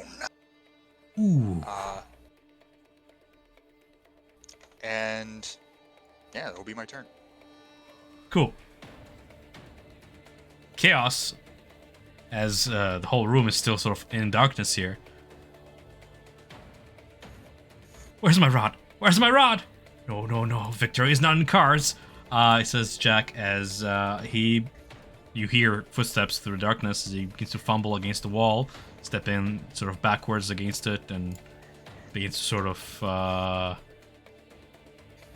try and find his way out of darkness. I'm gonna roll die here and see which random direction is he gonna go in. East or west? Okay, east it is. Away from escape. Fumbles around in darkness, unable to see. Until he finally assumes position here-ish, still fumbling in the darkness. Unable to attack. I'm just looking at his character sheet to see if he can do anything without sight. He can't. Nope, just fumbling in the dark. On its turn, what does the construct do then, Varaxis? It can follow sound. It can't see. Its attacks have disadvantage, but you know. How big is the blast radius on his little 3 burst? Seems to be like targeting individual targets. Up to 3 of them. Like a Gatling gun targeting 3 targets. Right. Yeah. I am going to attempt to shoot all 3 bursts at Jack. Sounds good. I'm gonna just give Jack advantage on this roll, just because we are shooting through darkness and seems appropriate. Yeah, Let me just look up the...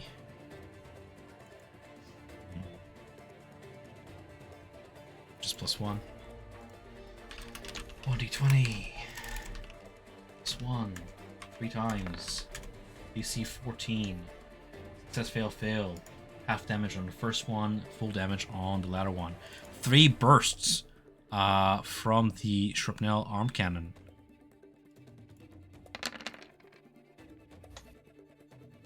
Oh, it rolls it. Okay, it rolls it for me. Cool.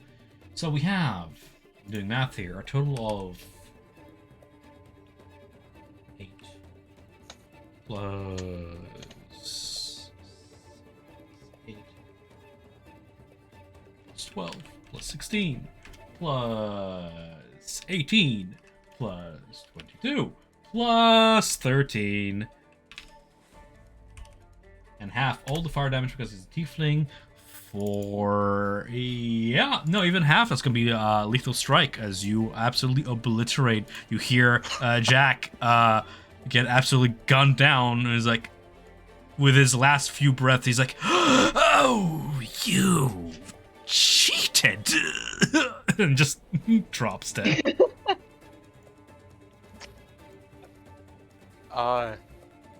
And then I am going to have the Minotaur take a step forward towards the helmed horror. Okay. And just mean mug him. Since I don't know if it can... Through darkness, yeah. Yeah. Fair enough. And, yeah, I think that will be the Minotaur's turn then. Sounds good. At the end of its turn, it just sort of... You can feel its red-hot gaze turn upon you, and through the darkness you can see the pinpoint of its eyes staring at you, seeking you out. And you hear through the rod a presence speak, "Free me." Like, it's a very, like, longing, desperate voice speak out. Can I respond? Sure, why not? Hearing that kind of freaked out, I'm gonna just kind of be like, if you help us get out of here alive, you have a deal. Alive is all you hear back as we give Drows a turn. Great. These 2 helmed horrors are gonna make wisdom saving throws for Spirit Guardian. It happens when they first enter it, and then it starts returns. I'm ruling it in the background. Don't worry, they are taking damage all the while. Okay, Yeah. just checking. In that case, since I can't do that for my action, I'm gonna bonus action healing word myself, because fuck knows I need it. Oh, Spirit Guardians is passive. You don't even need to use your action to keep damaging them. I know. I was gonna do that, and then you said that they're already rolling it, so... Yeah. Gaining back 11 because, oh my god. Word.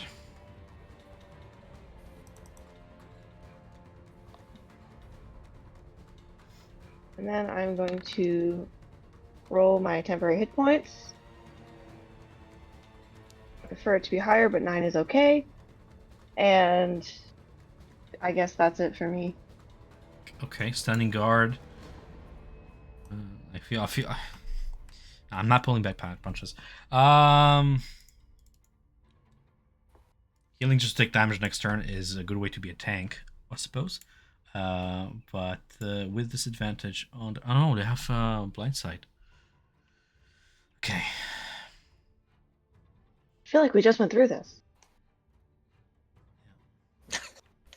All right.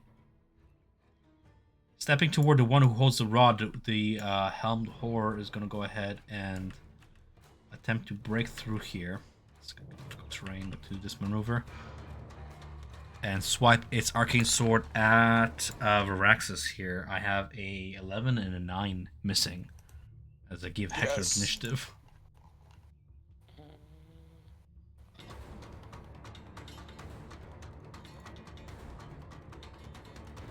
I was checking if I have any potions. I do not. But yeah, with Jack down, I don't care about swinging my sword anymore. So I'm going to the one on the left. So 2 swinging halberds on the dark. 1. And should be normal roll. Oh, disadvantage roll. 2. Those First strike lands. Yeah. So total 14 necrotic? Yes, necrotic.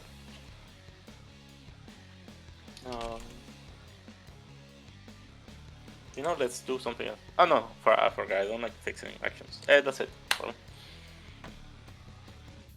The second helm whore fixes his gaze upon the one who just attacks. You've drawn their attention. It unsheaths its weapon and swings at Hector twice here for a 22, 25. Both hit. Let's tally those numbers then. Unless you have resistance to force damage, the total is 11, 3, 14, 24 plus 8 is 32. Yeah, I'm gonna cast resistance on that. So it feels like how when he touched me, like the material goes soft, like it's going through it. We have Fenrir still dying, guys. Yeah, I don't have healing potion. I Okay. was checking. I don't think anyone has potions, if I'm gonna be honest. All right. Anything but a I'm looking 1. at Raleigh. Let's go. Oh, I didn't realize it was my time to Yeah. bleed. Anything but a 1. You got this, Fen.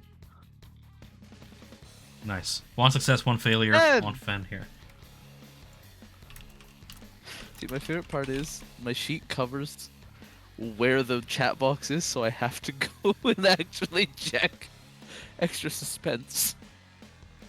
As we turn the camera over to Varaxis in the dark. Alright, let me roll for those temp hit points. 10.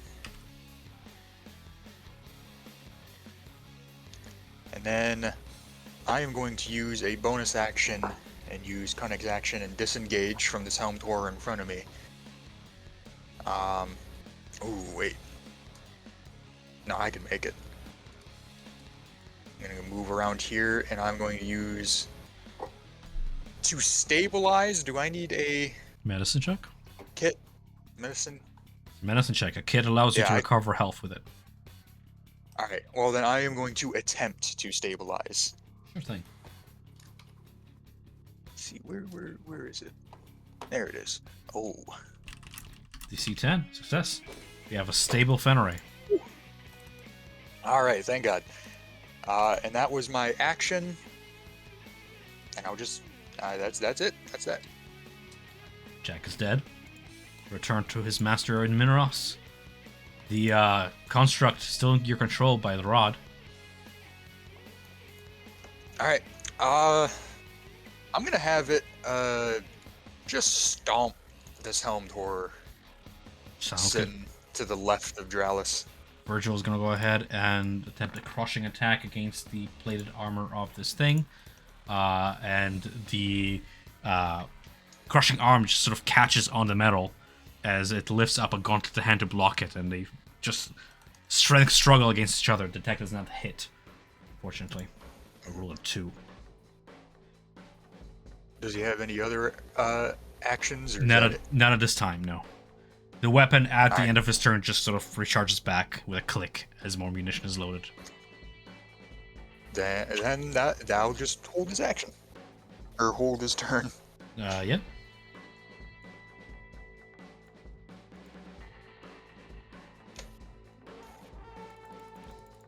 I'm gonna say this. As we move on to Jouse's turn, and you guys look... Well, I say look around you, but it's around by darkness. There are more guards coming. Look at the darkness. Alarm has been raised. Heist is at its apex. Staying in this room would just cascade into more guards coming. Jack is down. The rod is in your hand. The vault is behind you. The trophy is it's where it's at.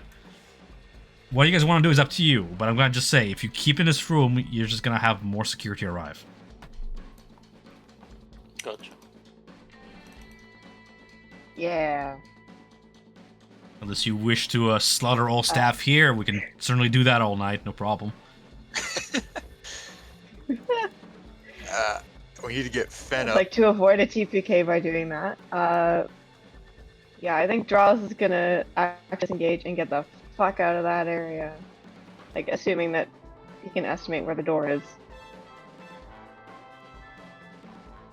I mean, you remember how the room looks like? You have basic navigational skills, and you have the ring, right? I have the ring, yeah. Yeah. Stepping out of darkness, Let's you'll open be that fucking door. done. I think so. Roll 20 is being a dick, so I need fresh. No problem. It's I opened for you. If you're just using your movement to move, then we can move on the turn order here. Yeah, and a bonus action healing word, but I'll do that once I can get my character sheet open. No problem. I'm just gonna roll for my enemies in the meantime. Nobody's attacking you, so I can just proceed with follow-up actions here. As you're reloading your old 20, we have the helmed horrors here. Lock their arcane swords with Virgil. As Bone clashes with enchanted metal. I have Virgil's AC is 14, arcane sword 17 strike lands. For a total of 6 damage against the construct. His bones shatter and machinations crumble. Copper cogs land on the floor, and 10 healing word points get assigned to. Are you healing yourself, Dralis, or somebody else? I'm Well, I suppose- healing me. Yeah, I suppose you cannot see anybody else because it's darkness. All the while, Dralis and Varaxis, you can hear like a hissing sound coming from that bottle that Hector uncorked here on the floor. Oh, that's the bottle. Yeah, he uncorked a that ever-spoken was. bottle that just filled the room with black gas. Giving Hector the initiative if you're done with your healing, yeah? Yep. Okay. Okay.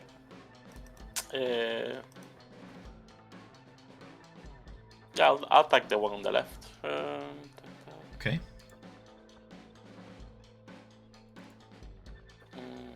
Give me a second, I wanna check something. Push, where is push? Okay, I'll change with my bonus action, I'll check the property of my weapon. So I say it was like a hammer before, so I'll attack both of the helm horrors, one to the left and one to the one in the right. Hit. Yeah, so like I'll use my movement. So the first one will be push on this direction, so 10 push against this table. And I reposition myself, and I'll push this one 10 feet into this direction. And I'll say, Jim, take Fenra and let's run from here. 5, 10. And I'll pick my bottle in the process. I miss Jim Jar. Ginger. Okay. I'm just gonna keep on pursuing here as Enchanted Sword clashes with the Bones of Virgil. We have the Helmed Whore charge forth and swing at the construct twice. I believe that would down it finally, because you've already caused damage to Oh, my it. boy. 10 plus. Yeah, it Yeah. did do 60 damage to them. With that, you hear the collapse of bones and metal as the construct shatters away. Destroyed. Giving Fenray the... I mean, Fenray is stable. He's still unconscious unless he receives healing. Which I do not have. A So, turn full of honk shoe. so I'm going to give Varaxis the turn here as more security closes in. You hear doors open down the hallway. We'll turn off the light! Man, Yep. I do not have quite the strength to pick up Fen. You can drag Fen. Yeah, I was gonna say that. I'll make an attempt. I'm gonna try to drag Fen as close or into that door, the hallway to the vault as I can. Cool, 15 feet.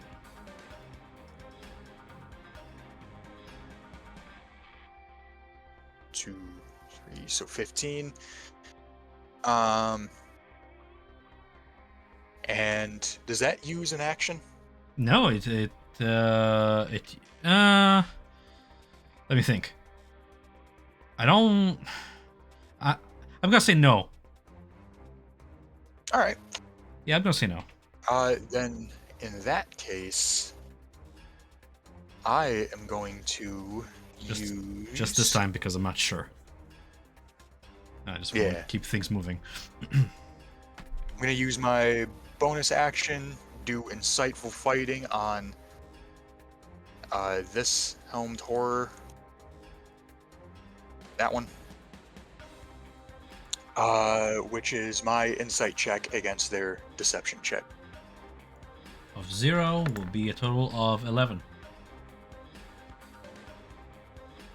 I still have disadvantage on accident. Either way. 14 or 15. Mm-hmm. So then that makes so I can sneak attack them, and I am going to throw my dagger at its face. Ooh, maybe not. I think that... Yeah, right, the 1d4. It lasts for 1 minute, which is 10 rounds. That curse, so... Oh, either way, I'm whipping the dagger at his Yeah. face. Which is with disadvantage.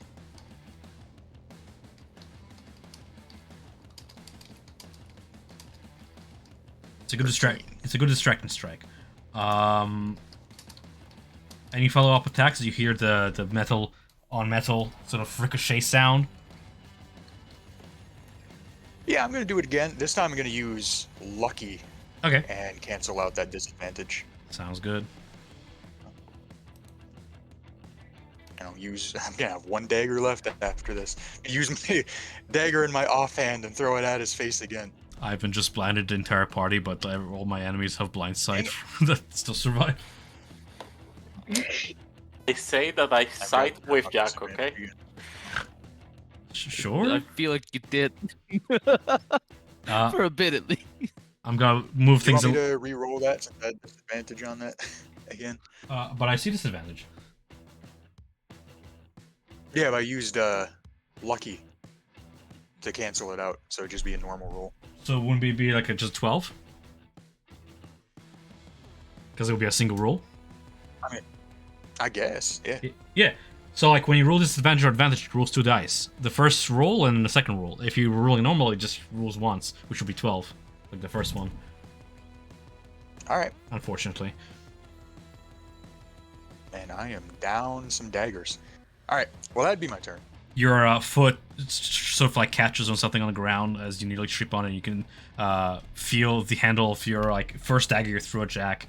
Like there's a little bit of like blood coming off of it, and still like trailing a little bit of like that infernal tiefling smoke. But it's on the ground at your feet. Other than that, we have Dralis, wounded but conscious and holding onto the spell. Okay. Now that Fen is like in front of me, can I like estimate where he is? Sure, yeah. Cast healing word on him. Awesome. I'm gonna do that. Get yourself some healing. I'll allow it. Technically, no, but I'll allow it just because it's a cool teamwork, dragging him and healing, and also he didn't do anything for the past 2 turns. It's pity.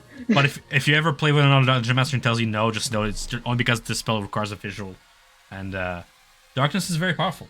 8 healing points to Fenray as he's back up. Decided huge gasp. Why is it smoky in here now? I'm in hell. What's burning? You hear the clutter of wood and For the glass rest of shards. Oh yeah, turn, still your you're turn. gonna take an action dash and get the fuck out of that area. Sounds good. Up Oh, the come hallway. on, Tony. Sorry, it's a Sorry, big map. it's doing that again. I'm gonna have to It's a reload big again. map, and I have animations on. I'm gonna turn animations off. Maybe it will better be performance-wise. I would appreciate it. Stop looping. Animation. Pause. There we go. Maybe that will help with performance. You hear the clatter of wooden pieces and glass shards as the helmed boar that you pushed back gets back onto its feet and charges forth, arcane sword in hand, trying to fumble through the darkness toward the source of sound of spellcasting and whatnot. It's gonna go ahead and fumble toward Hector, and with There's no fumbling. It's laser focused. It knows what's happening. it's gonna be a 19 and 17 to hit against Hector's armor class. Okay, hits. Hits. Eh? I thought your armor class was 18. Yeah, that's fine. 19 hits. For a total of 11 damage. We have then you take your riposte, your turn. Yeah, as he's doing that, same as before, I'll get in the middle of him and Fenrir, and I'll hammer him down once more with my back weapon, sending him flying against the wall. Yeah, bonus action. I'll do what's the name? Dreadful form. So form of dread. That's it. Attack once more with him. Back weapon. Those are 14 hit. Question: the damage you deal necrotic? Yeah. So this will be like fighting in darkness is a little hard to tell how good you do. I'm gonna give you a hint here. These things are immune to necrotic damage. While they are knocked back, they're not taking much damage. Yeah. Okay. I can choose the weapon, but it's good to know. But I'll push him back. Yeah, absolutely.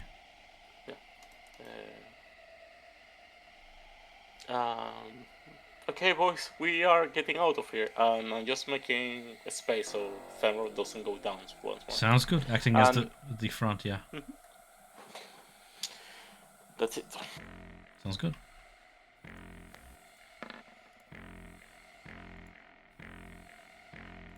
A 18 hits.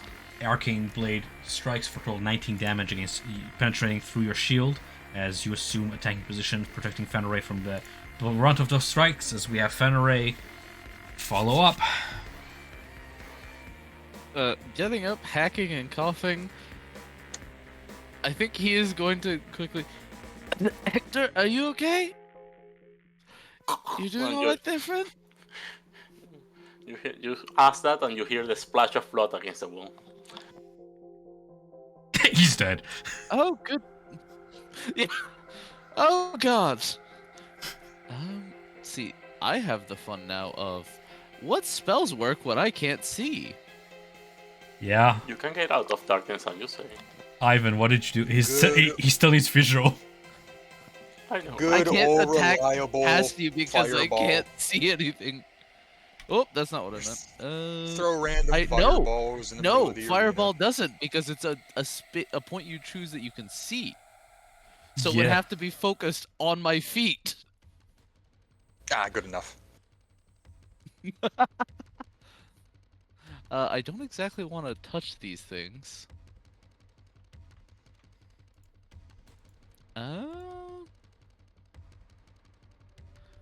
Let's see. What's at the range? 30 feet is definitely a short range. I don't exactly want to leave him alone. Ivan, what have we done? Just flashbang to party. I buffed the enemy. I thought the encounter was instrument. You stunned yourself and buffed the enemy. I balance it. Okay. You're welcome, Tom. Makes it a fair fight. I feel Exactly. like we're encountering TF2 auto balancing in real life. Random crits. Meanwhile, on the other side of the Oh, casino, no. Lulu is over there with her drink, like, they sure are taking a long time. Just in the background, explosions. Oh, hey, here's one that I just choose a point. It doesn't say visual. It just says a point within range. Oh no, Lulu! No, Lulu! Concussive burst at the back of the room, I guess. I'm just pointing as far away as I can and centering it on the wall. Concussive burst. 2d4 force? Pulse of energy ripples through the air, dealing minor damage over a wide area, choosing a point within a range. Sure. Each creature within a 20-foot radius sphere centered on that point. Sure. You got it. That I do not have 33 first level spells. I think you're gonna hit us, but just not to know. Oh wait, sorry. 20-foot radius sphere. He'll cast it down over this way. So Sure. it's not within What's the range damage? of us. 2d4, so give me a second. It's not gonna be a lot, I know that much, but it's something. 5. It's something as you hear the concussive force of your magic Now, resound against them like a bell. Is there blind? Is there a blind sight sound base? 'Cause you're deaf. It's magic based, and I can tell you right now, they are immune to being deafened because they don't have ears. They're not called. Understandable. They're not called helmed horrors for nothing. 5, 10, 15, 20. I don't want to leave Hector completely alone. I'm beefy. I'm hard to kill, man. Don't worry. Okay, 25, 30. Through the ruckus of combat, you Ramble. hear across the room just like the sound of that. Remember that skeletal soul-bound enforcer, like skeleton with like a blue aura that had made Fenrir sign on waver? His voice goes out from darkness like, "Hello, what's going on? Is that a body?" Just like, There's no waivers to be signed in here. is everybody okay? All the way just stumbling through the darkness as Varaxis takes his turn. Uh, I'm gonna ask Hector, like, are you sure you'll be able to get back to the vault by yourself? I'll be there with you in a second. Just keep going. All right, and I'm going to use. Am I still cursed? It's like How 10 long does rounds. this I'm gonna. I'll be honest. I did not count, so I'm just gonna put a counter down right now for like 3 more rounds. Hey, that works for me. Yeah. Then I'm going to use my action and dash, which minus. Is that minus 10 feet on the dash as well? Is it? Would that make it? It's 40 feet minus or- 10 feet to your total movement, and Alright, your so 40 movement feet, doubles. so- Yeah, exactly. So.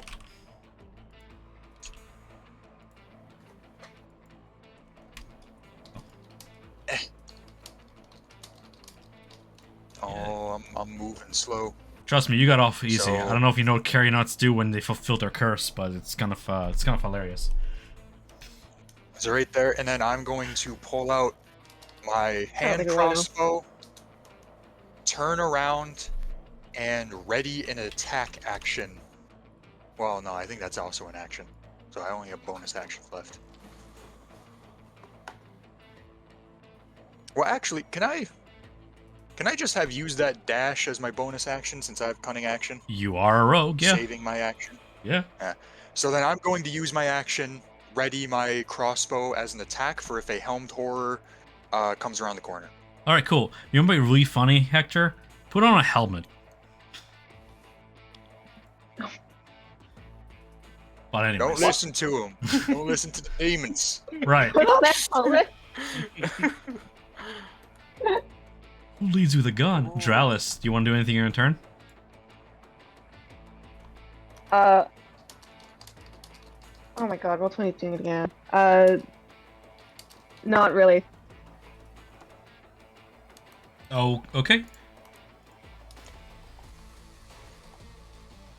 You're holding the front line here, Hector, as the Helmed Horror descend on you. It's going to be 2 attacks against you. For a 20 hits. Yes. 8 damage. As you were to retaliate. Okay. Let's see. Pretty buffy. 2 attacks can be 20.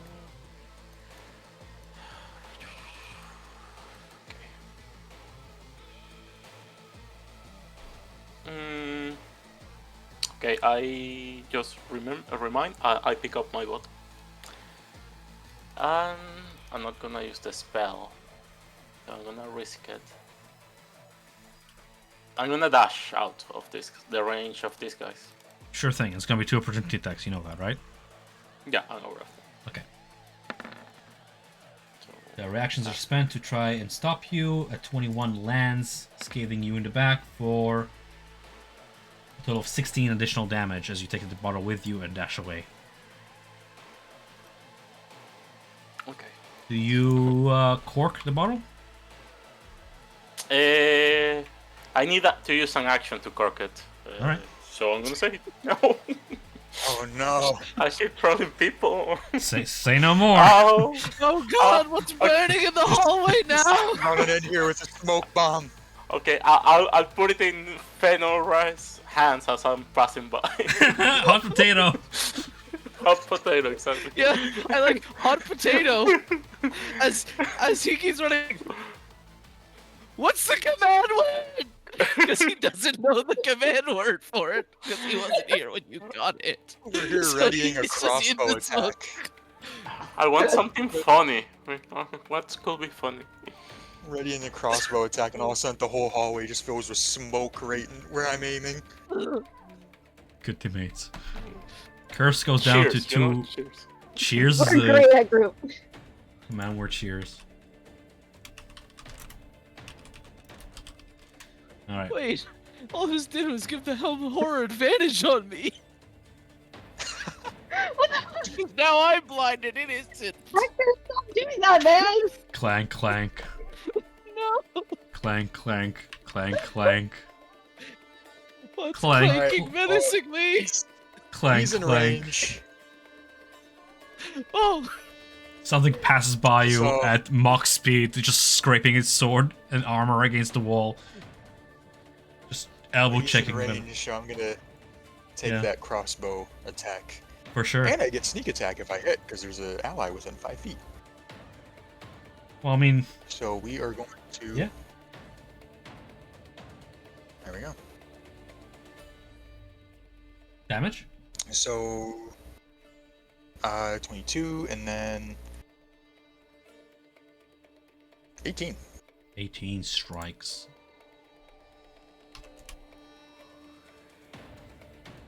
It reaches Hector, colliding against the shield with its blade and armor, trying to almost like football tackle you, giving Fenrir the initiative here as you're in the darkness.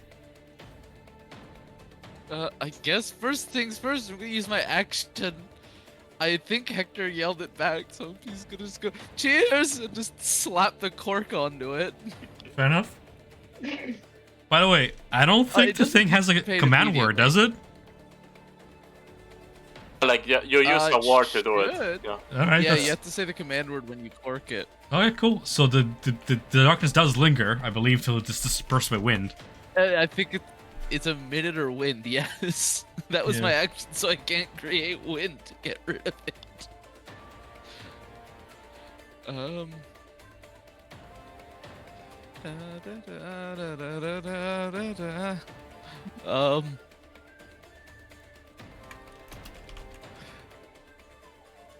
Okay. He's just gonna step forward. You can see within 5 feet of you and heavily obscured. Correct? You can't see Jack. You can feel. Oh, I thought you could see everything. You could see. Okay. You can feel. You can hear. Feeling you his can- way yeah, about. Yeah. Feeling his way about. He's gonna go. Hector, I don't think you wear big steel armor like this. And I'm just gonna cast Shocking Grasp on the thing's back. Sure. Lightning springs from your I don't hand. think. Make a melee attack at disadvantage against the creature.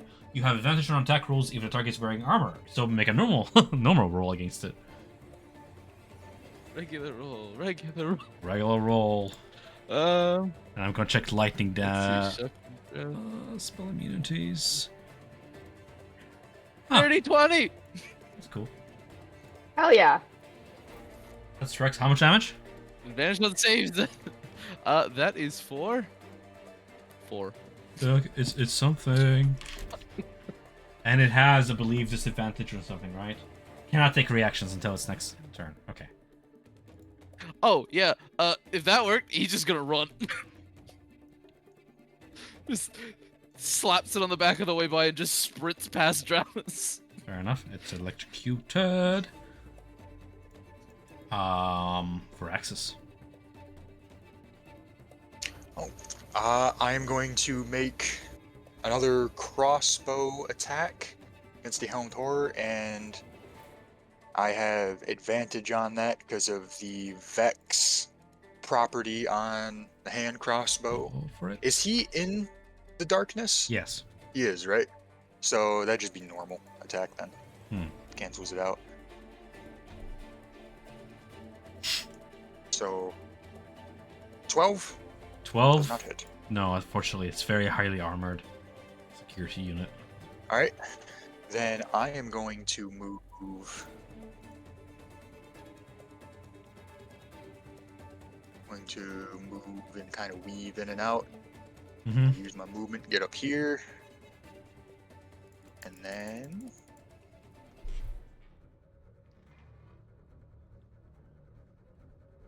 I'm going to try to use my bonus action to use Insightful Fighting on that Helmed Horror again, Sure. which is my Deception. insight against deception again. 18. Dang. Does it have to roll every time, even though if it's against the same target? No, I didn't. Did I successfully do it on that? I didn't think I did. I don't remember. I was just wondering how that works. No, it's so it lasts for 1 minute or until I successfully use that ability on another target. Sounds great. End of turn then? Yeah, I failed that. Okay. That's my turn. At the end of your turn, as you're holding that, Jack's rod in your hand, you feel it sort of like vibrate with power, and there's like a pulse at the very head of it where that Minotaur head, bejeweled as it is, pulses with arcane energy, and the rhythmic pulse of it seems to be matching with the various arcane runes of the door at the end of this hallway. So with that arcane signature sort of matching, giving you a hint, we'll go over to Jouse's turn. Yep. Oh, We're gonna use some movement, and we're gonna shoot at that helmed horror with a short bow. If Roll20 doesn't do a dick move again,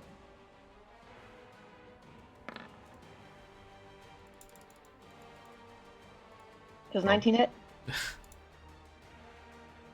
short bow into a target you cannot see, so with disadvantage, but it's not gonna hit regardless. These are very heavily armored guys. They have an AC of 20. Sometimes, Okay, good to know that. just to hint that fight has been going on for 2.5 hours, sometimes a fight is very tough, especially in this heist setting, where you have a mission in front of you and the odds against you are very much stacked. This place is very much secure.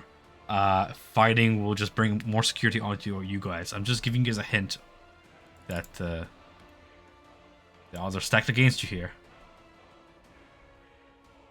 When it comes to just... So, translation, run. Well, translation, do whatever you want, but if you're gonna fight, you're just gonna be met with more of this.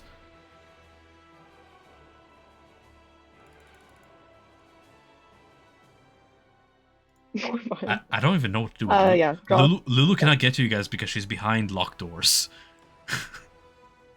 So I just have her like flutter around and trying to find a way to you guys. I think Lulu is like with her drink, like, oh, is there a party somewhere? Everyone's running. Just everybody's like hopping Hey, onto where'd the boat. everybody go? Hopping onto the boats in a panic, just trying to get out of here. The other helm door is gonna go ahead and clank down the hallway, dashing. Yeah, over yonder. Hector, if you have a reaction to spare, you can attempt to hit it as it charges toward Fenrir.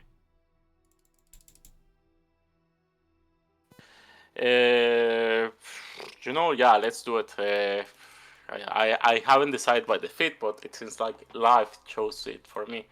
Sentinel on him. Oh, okay. Normal attack.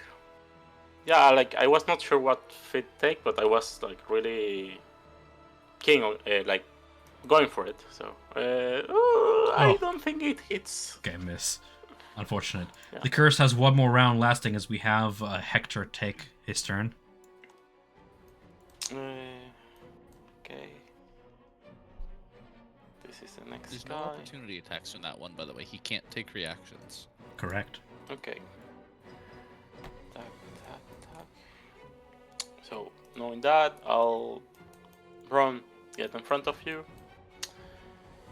Use 2 attacks to push that guy out. Packed weapon. 1. 2. Oh my god. No. Yeah. Bonus action, I can do Missy Step. Gets pushed But back I a few do not steps want back and to. then charges right into your shield, just bashing into it. Yeah. Shield clashing against shield. Yeah, I think that's it for me at the moment. Like, Okay.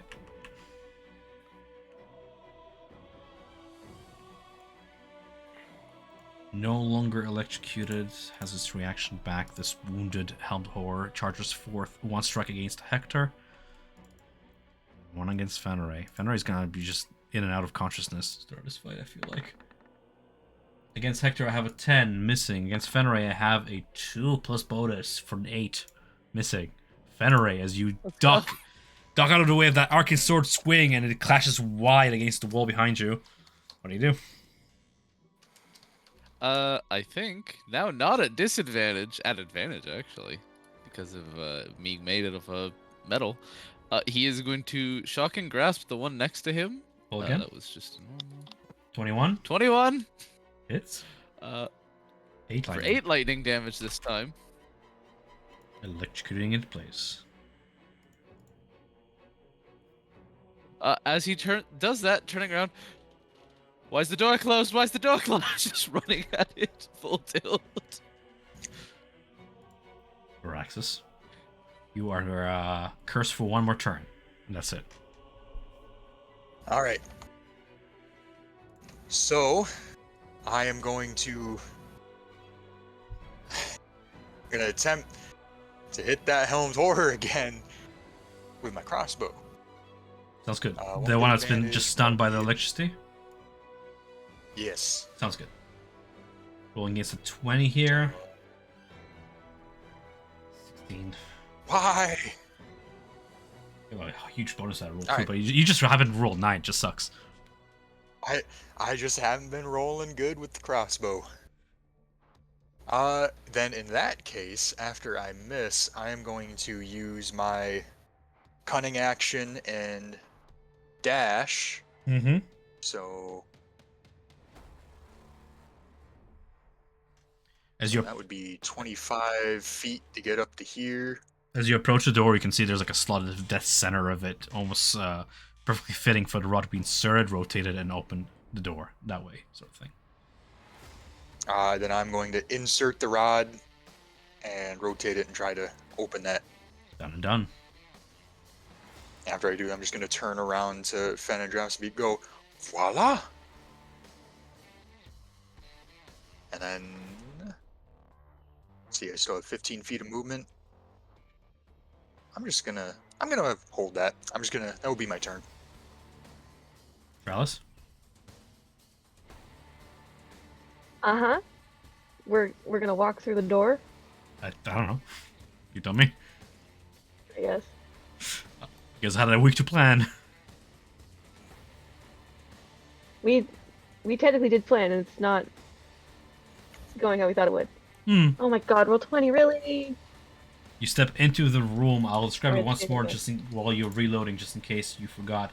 The vault is like 40 feet deep, almost twice as wide. There's a security mirror staring back at you from a far wall as you step through the vault door. Otherwise, there's 7 treasure chests that rest on low tables positioned against the north and east walls, and 2 wardrobes stand against the south wall. Standing in the middle of the room is... no, never mind. That skeleton's gone. Yeah. Yeah.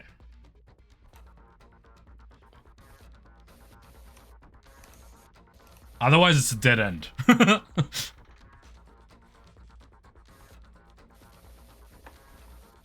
For now. Because you guys were planning to boom it. I'm just moving in and waiting for the party to catch up. I Okay. guess.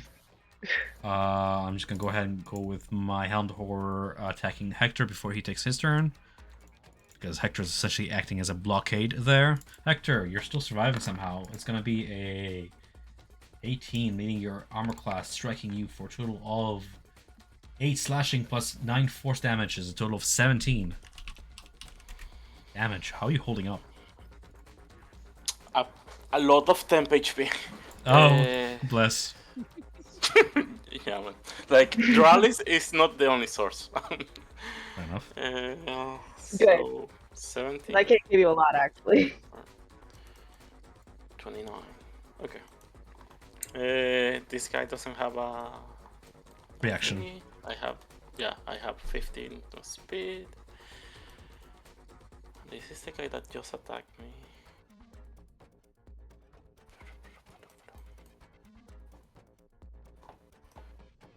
Okay, I'm gonna jump over from the right. Okay, again, I'm gonna let this guy take an opportunity attack on me. But before that, I'll get some temp HP from Form of Dread. Sounds good. Missing the attack. You managed to step away. Okay, and I'll attack the second horror with 2 attacks from a pack weapon, doing bludgeoning damage. But not that it matters. The battle's wearing you down a little bit there. Yeah, I'll use the rest of my speed to run, and Ferrer, you see, like I'm like a wild Hector jumping through the wall, like Prince of Persia on top of you. Just wall run? Yeah. Yeah, wall running. Sounds good. Oh goodness! As he ducks to let Hector just go over top of him. Yeah, you turn around to look at Hector, then you turn back to look at the end of the hallway and you just see this thing just charging towards you. Oh, good! Oh, goody! 8, miss. Second attack. 19 hit. 19 definitely hits. Bashes you for 16 damage. It's What a moment. more than I had in hit points. Raxus. No. By the way, did you add your temp HP from rallies? in the Wait, last did I few get rounds? temp HP? I thought it was due You to being you get in it. the zone. You get it. You are in the zone. You are, as long as you're within 30 feet of Dralis. You are. Oh, what that purple- how much temp HP is it? 1d6 1d6. plus 8. Oh, then actually, I I will think you're saved. pull my d6. Yeah, take that HP, dude! That What do you I, think? I thought it was due to the spell. So that's 11. That means I am still up because I Awesome. was at 8. So So what do you do on your turn? let's see. 8, 11. I just need to keep track of how much I'm at. Ooh, I'm at 3. Yeah. Run, boy, run, yes. Once again, just going, you need to back off, and he's going to slap it on the chest with the same spell again, because it's Yeah. a good way to... This thing is You just just like dragging its hill. sword behind itself. It's slothing away. You have advantage. 26 hit. Yeah. You just hear its like mechanical voice behind the helmet. 7 lightning damage. Resistance is futile. Just like glitching out all the while. 7 damage is perfect lethal. That's funny. That's hilarious. Resistance is futile. Just shuts down.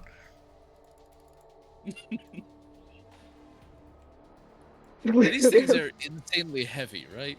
Oh yeah. I mean, like, Being an entire... just clanks onto the floor. I'm not gonna make it land on top of you. That might just crush you at 3 HP. You have your The armor movement. doesn't hold together anymore, right? No, it just crumbles onto the floor. Just yeah. Just grabbing helmet and breastplate out of sheer curiosity and running through the door. Okay. Your hands The full of chest armor. piece in the Yeah. helmet. Yeah. The helmet has like 6 Literally eye slots to it, like dives. 3 on each side, sort of thing, and still sort of scathing off this like infernal black smoke. As he runs through the vault door, Varaxis. What do you do? I am free. Is there a way to grab the rod back from the door? Yeah, absolutely. It's in your hands. It's like a key. You can just turn it, and then as soon as the vault opens, you can retrieve. You retrieve it essentially. Oh. Yeah. Right, I'm going to walk in, Mm-hmm. and can I close the vault door? You can will it close. Thinking the thought itself through the rod, the will becomes manifest. Very much like controlling the construct, and the door seals closed. And then I'm going to turn to the rest of the party and say, all right, I think we have a brief moment of respite until they manage to get in here. What now?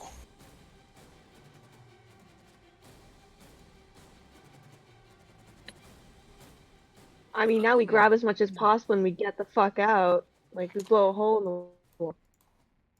Yeah, so the first thing I do is like smash the mirror. You see, like, like a lance goes against it. Are Done. are we operating on free actions now Yes. for a little bit? All right, cool. I was just handling things on my end. Sorry. Yes. And I'll try to recover the shield, like from where I saw like he put it. You rummaged through. You saw him put in this wardrobe, almost like a armory wardrobe of some sort. As you go to open it, you see other items are being held here. Various items of value that you would guess like rich patrons sort of stored here for collateral against the house. You see like a gold and ruby necklace, a jade rabbit figurine, and like this like clearly enchanted rapier sword. And your shield. Everything. I don my shield and start grabbing everything. Okay, cool. Add this to your inventory. Yeah. Okay.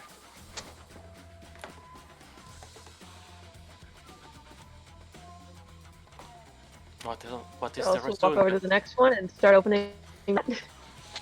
Seeing what we got. That one holds I'm gonna say as you guys rummage through both of them, you find those items I listed. Yeah. Like, totally doubled. Yeah, like between the two of them, you find the gold ruby necklace, the jade rabbit figurine, and like that enchanted rapier. Okay. All right, cool. What is the rest of the party doing? The two of you? I'm just gonna start looking through these chests, starting with this one at the top left. Sounds great. Pick a number from 1 to 8. You know what, I'm gonna let fate pick for me. Okay. And I'm gonna roll the same die then. You open the chest then, and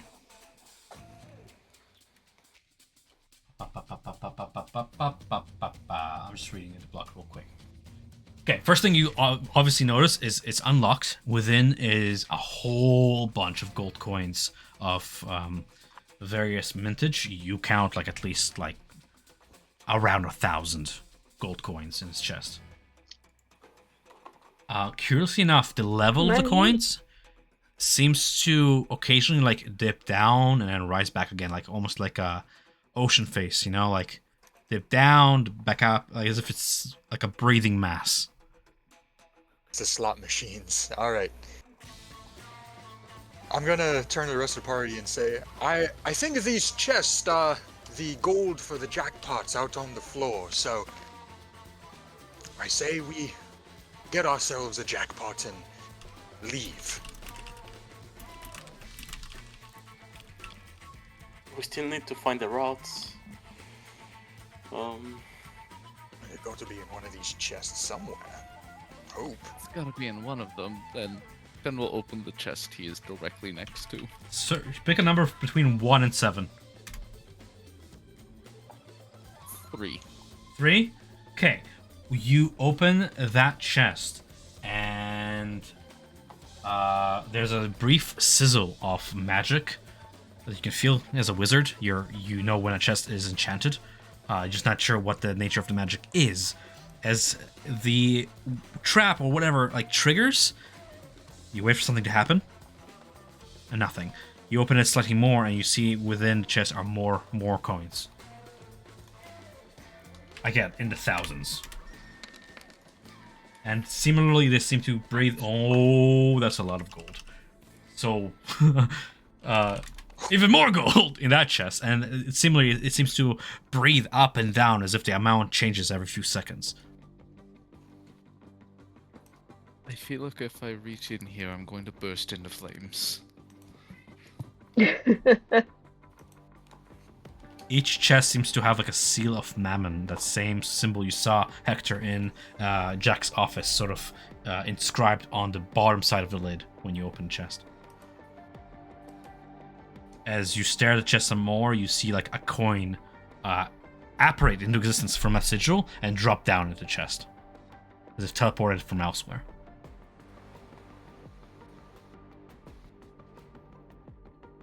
That's in Fenrir's feet, right? What we're saying. Yeah.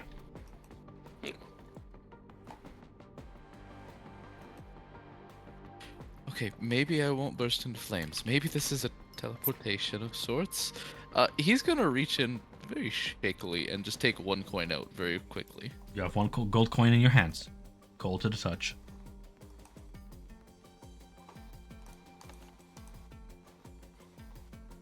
Oh, thank God it's a teleportation. I thought I was going to explode. Good, we don't want an exploded party member. Not again. This one. Cool. Pick a number between 1 and 4. 2. Okay. You open that chest, and within, you see it contains 8 of these adamantine rods. Yeah, each one maybe weighing 3 pounds by the look of it, and engraved with like runes. That, do you read Infernal? I can confidently say no. They have infernal runes upon them, each. They seem to be spelling out the same message on each rod, except the last character seems to be different on every rod. Does anyone know how to read Infernal here? Yes. Go ask the party. Fluently. The rest of the party. Okay, get over here. It's really These rods. Can you not? Like, that's the real question. No, I can't. Wasn't taught Infernal. I grew up in the Underdark. I'm only a drow. We don't speak Infernal. Meanwhile, Menzo Berenson fucking praying to demons. Anyways, those of you who read Infernal, can read the rune spell out the words Solar Insidiator Lock. Sorry, I mispronounced that. Solar Insidiator Lock. And then followed by the number either 2 to 9, if that makes sense. So like Solar Incinerator Lock 2, Solar Incinerator Lock 3, all the way up to like 9.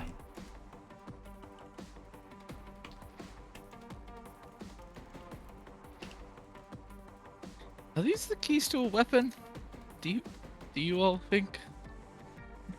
In my Do experience, hope not. something called Solar Insidiator Lock with confidence, I can see. not bode well. I can say with confidence that neither Varaxis, neither Fenray nor Dralis, I believe. Dralis might have actually. Dralis and Ivan's character here, Hector, would know what a Solar Incinerator is if you recall Thavius Krieg's Infernal Contract. And you might recall the Solar Incinerator, the way it reads, is another name for the companion.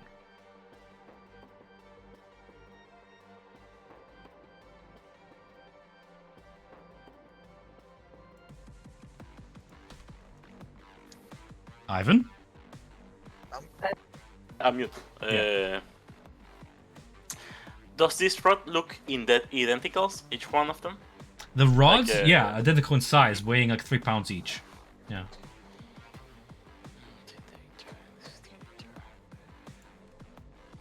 I have to check the What are you checking? the contract, but I think there are keys. So for clarity then, can I show the rest of the party what we're talking about here? Yes, of course. Do we have a Yes. handout here on Roll20, or is it only on Discord? I found it. There's On- a book on for Discord? not finding it. Yeah, on Discord. Can you post the link in general? Oh, okay. You know, and the part that says it is So, this last one. Oh, it doesn't show. I'll just let your character speak. I'm the DM, I'm in the background. Should be speaking Yeah. on your behalf.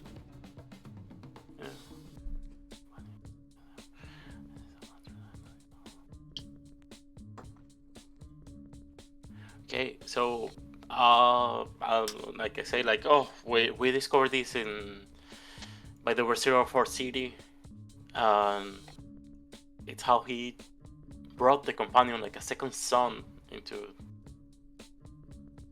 it, but at the end it dragged the cities down. So this may be like some sort of prisons that Bell wants to unleash.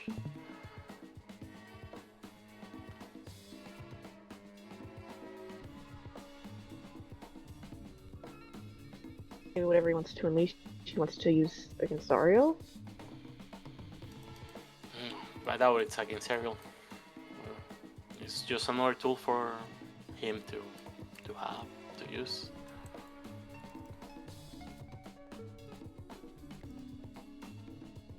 Yeah. It's some sort of a tool for his deals.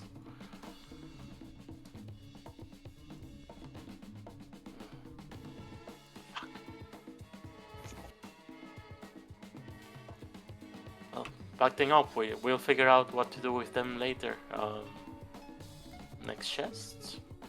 Unless anyone has any question, guys, sorry. Is that all we were looking for in here? At least the main reason for this whole heist was those rods? That's what he wanted to recover, but they are soul coins and other things here, like you can see, like the coins. So we should try to get to them. Oh, brilliant. As long as we have the main thing we're after, stuff our pockets full of anything else we can carry, and then we can get out of here. So, Tom, I'll open the next chest. Cool. How do you open a chest? With my hand. So you place your hand on the lid, and it sticks to the lid. And you suffer the bane of every adventurer ever so often as your hands sort of begin to into the chest as it becomes ever so amorphous. Grows a few eyes, a few teeth, and you realize you have just touched a mimic. Not again!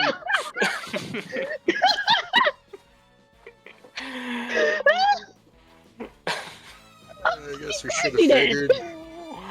Hector is grappled by a mimic, and I'm gonna roll initiative for the mimic as you guys figure out what you guys want to do. Kill the mimic. You keep going. Open the rest. I'll take care of this. We'll also move on to the next one, I guess. Hector, roll me initiative. I just want to see if I get to attack you first, but I rolled a 5. I have advantage in my roll because technically it rolled insane freaking. Oh my god, I rolled 5 twice. This guy ambushed you and rolled 5 with initiative. Are people helping Hector, or is he just gonna deal with this on the side? Ambush you, but you're super slow. I'm gonna look over to Hector in his situation and be like, do you need assistance? Take the tongue out. It's dirty. I think Ben will help him. Okay, We will just fight it. roll initiative. I just want to see if you're above or below it. Above or below a 5. As you guys are acting in tandem as a party. Yeah.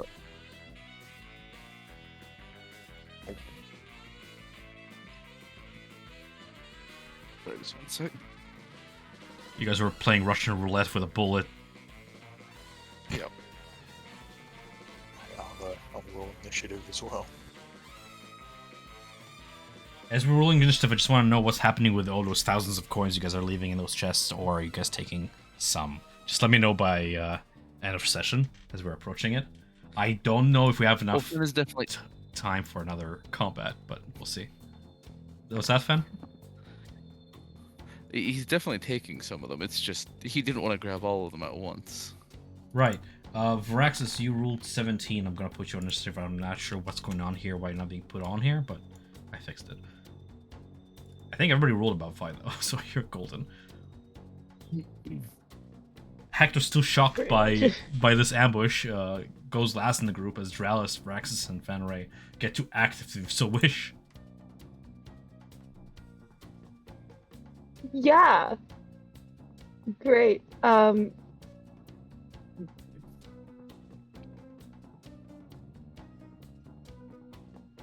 Yeah, I honestly don't know what I'm doing because I didn't expect to be the first one. that's fine. We can go with Varaxis, then Dralis. Give you time to think, if you want. Whatever, short bow it, I guess. Okay. Varaxis? Alright. I'm just gonna walk up, pull out my dagger, and try to cut its tongue. Try to It's a get Hector. pseudopodic like tentacle coming out of its maw as you strike for 25 hits for. Oh, that's a short bow strike from Dralis as an arrow comes flying past your shoulder there. Yeah. And where's my deal? 17. Yeah. And then I get sneak attack on that since we're now within 5 feet. So then we'll do this. 19. Okay. That strikes, severing part of the tongue. Hector is still sort of 2 hands deep into this mimic here. Just hands stuck to the lid as if he was trying to open a chest. As a arrow goes whizzing by your shoulder, Jalis and Varaxis, you're acting in tandem here.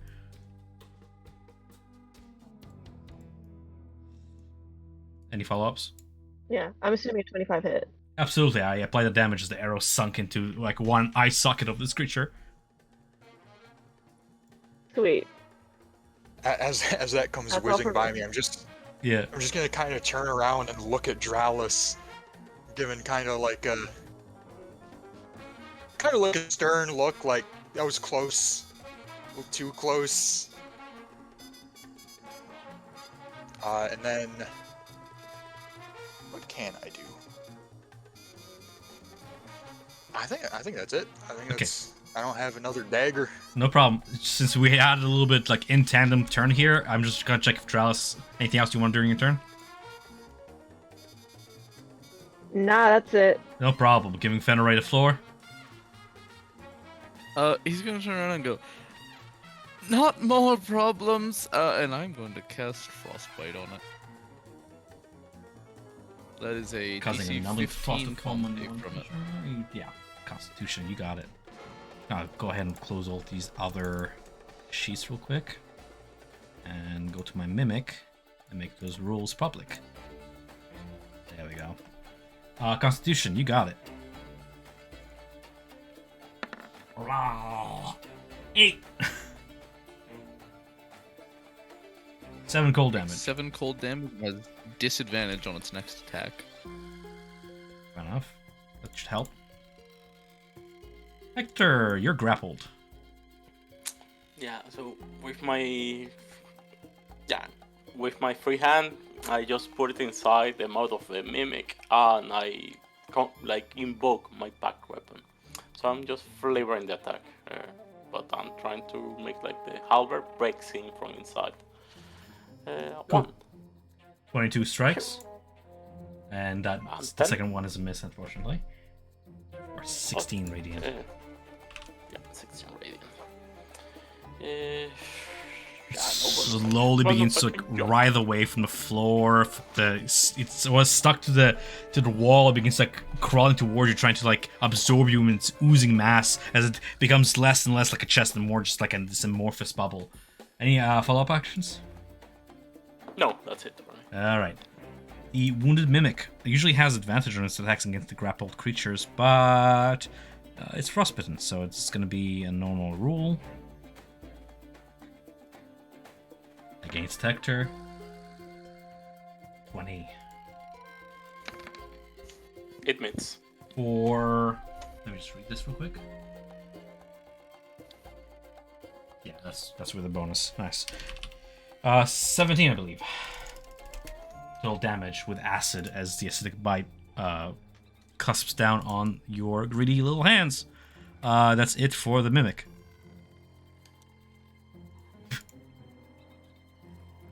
Drellis? Yeah, alright. I'm gonna try some fairy fire on the mimic. Marking it So with it needs to make a glowing dex save. arcana. It's a dex save indeed. I'm gonna roll here a 13. Does not pass. No, does not. So it now glows purple. And everybody has advantage on attacks against it. Ooh. Sparkles. Varaxis. All right, I'm gonna just keep stabbing it.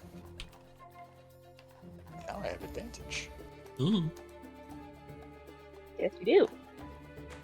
I keep trying to like spell fairy 25. fire. 25, and then sneak attack.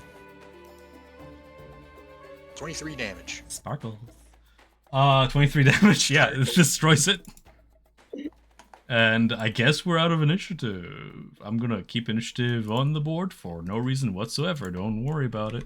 Oh, I'm sure, yeah. Of course we're gonna worry about Don't it, think Tom. about it. Don't think Why else would you keep it? As for the sake of my sanity and no more surprises, you slay the mimic, and you just see like a whole bunch of other mimics in the room begin just sort of open their eyes and just like sort of scuttle to the like one corner of the room away from you guys. Okay. Oh.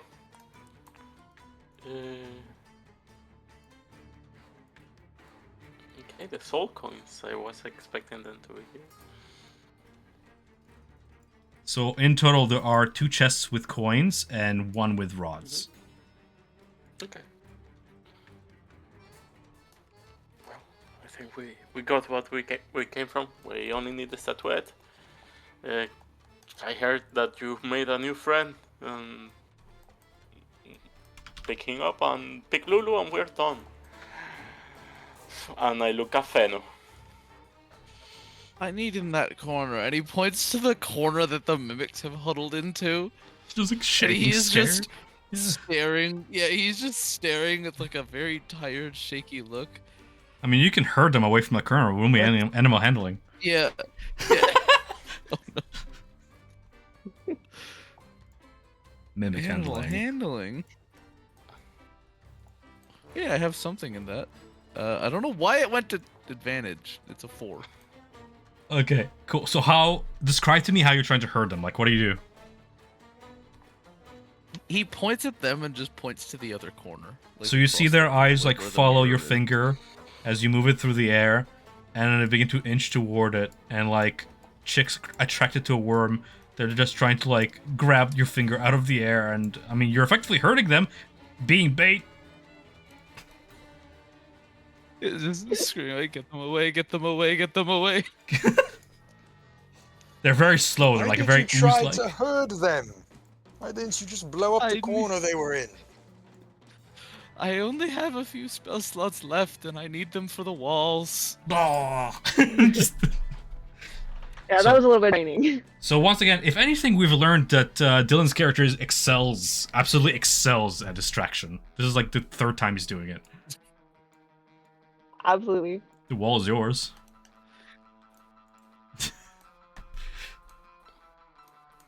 Gonna shove his hands in his pockets and see if that gets them to go away. As he kind of goes towards this side. It's like a bunch of puppies waiting for a treat. They just like stare at you expectantly. He's gonna throw that gold, well, the 1 gold coin he took. He's just gonna throw it into that other corner. They go chase into the corner, and just like dogpile on it. That's cute. Right, I'm gonna start cutting a hole in the wall. If you all want to fill your pockets. Dralis, I believe I owe you this much at least, as he motions to the chest next to him. It's just like rippling with coins.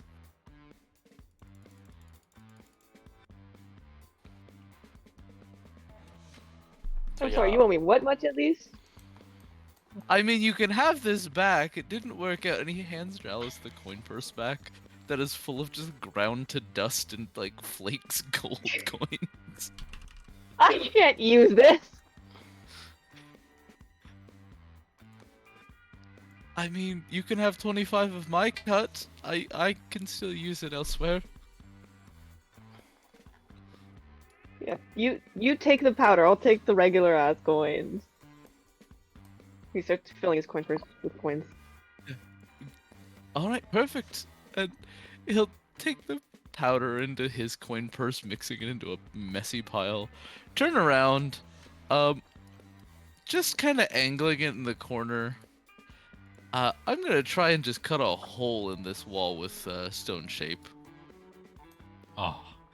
And I want one I of won't, the I won't things lie. want. I prepared the wall to be blown up. I didn't prepare for a small tunnel hole. Well, I was gonna say, very specifically, he also does do that, and he leaves the end of it with like almost like a very thin grate, because he doesn't want to have to blow the hole open until he's ready to leave. Okay. Let's say you do that. A normal spell should blow it to pieces, but he's just like, I don't want to. I don't want there to be an opening into here until we are ready to leave. Cool. I mean, we're just missing the statuette. The kobold. Yeah, I'm not sure if our guy is coming back. Did we see what happened to him after the whole paralysis pulse bit? Everyone looks frozen, so I imagine he's still there. I'm hoping that they all unfroze at the same time and he could get away. Maybe they're still frozen. Like, as a security measure, it should be frozen for a long time until somebody free them. Heist Part 3. We should probably have checked on him. We kind of left him for dead there. What if have we that's the learned? case. What have we learned, party? Stop leaving. parts of the quest to my NPCs. I like when this sounds ugly. I think the rest of us were busy being ambushed. True. I like when you resolve the problems for us. Okay. I didn't resolve the problem. I told you that it was trapped from session 1. Yeah. I'm a gambling man. Yeah, that's why we didn't do it. Ooh. But so did you open the door? Sorry, the wall, Fennel? Are we ready to go? Has everyone loaded their coin purses? We have the rods. Can I? So Yeah. I'm wearing like the tuxedo. Yeah. Right? Like the. Can I take off the jacket and try to just scoop up a bunch of coins in the jacket, like tie it off into a sack? Not all of them, but Like get like a chunk. I You know, imagine. I bring out of my pouch a pouch full with a massive maw and put it there. The bag of devouring.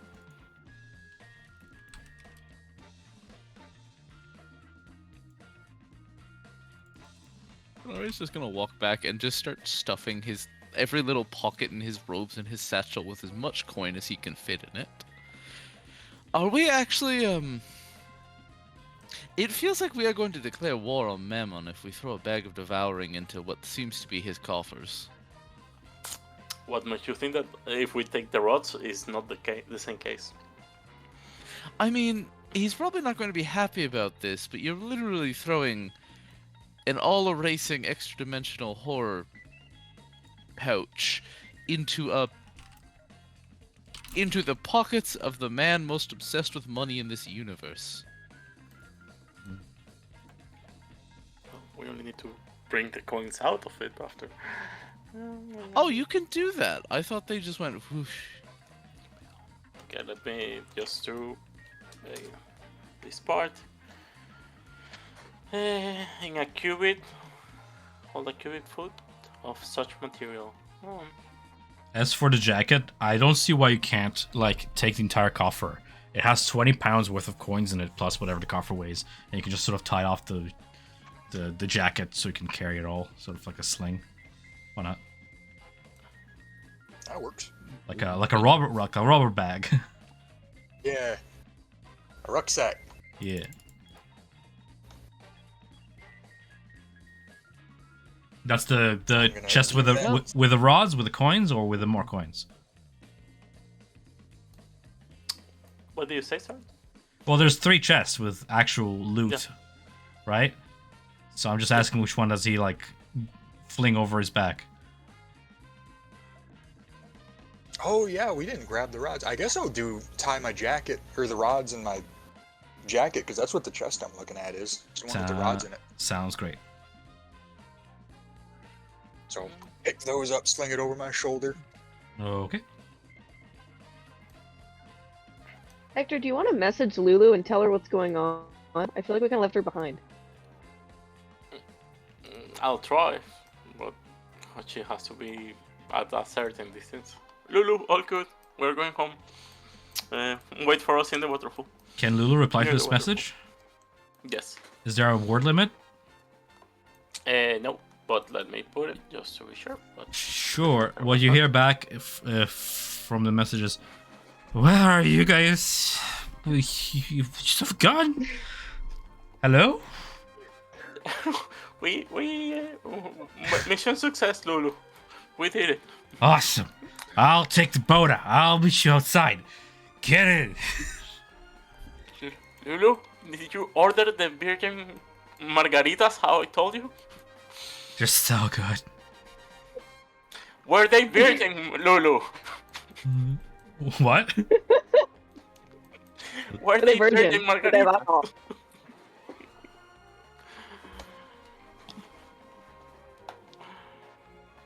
I didn't hear you the second time.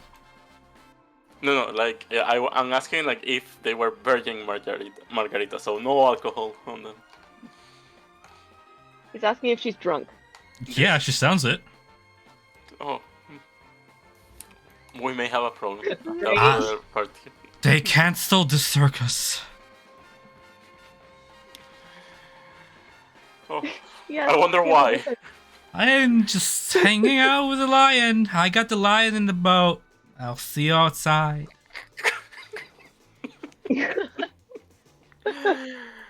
Okay. They're dragging a kobold to the prison. He's funny. I don't know what the limit of a spell is. I don't know how many words I can reply that. I think I keep sending back and forwards messages. Fair enough, do your thing. We're all good. Understood, and he's just going to turn, stomp a foot down, and just immediately throw a concussive burst to blow apart that last little bit that was left after the stone shape. I'll allow it for the sake of keeping the plot going. You blast the wall open, and through the debris, see the river Styx stretched before you. As at the same time, almost like cinematic, as the debris goes flying and shit, and you see this, you turn to the right, and you see where the waterfall is, and you just see like a lone boat go over the edge and just cascade down. And swirling from the boat just before it crashes at the base of the waterfall is Tiny Lulu, just like doing like loop-de-loops. Oh. Yeah, She's so he cute. turns to look. Hector, did you introduce Lulu to tequila? Or is that vodka? I can't tell. Both make me kind of spin. We need to play a role, okay? I was trying to teach her how to play cards.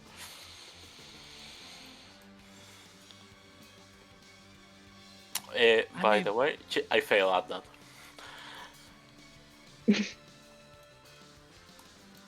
Okay, Kaboom!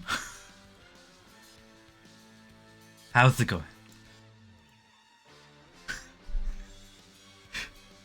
At this point, I'm pretty sure this marks high successful. I am running low on fumes, but this was fun. I think we better pick it up next week.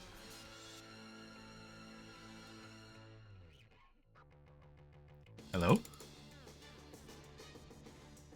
Oh, look, I lost the interconnection just in time.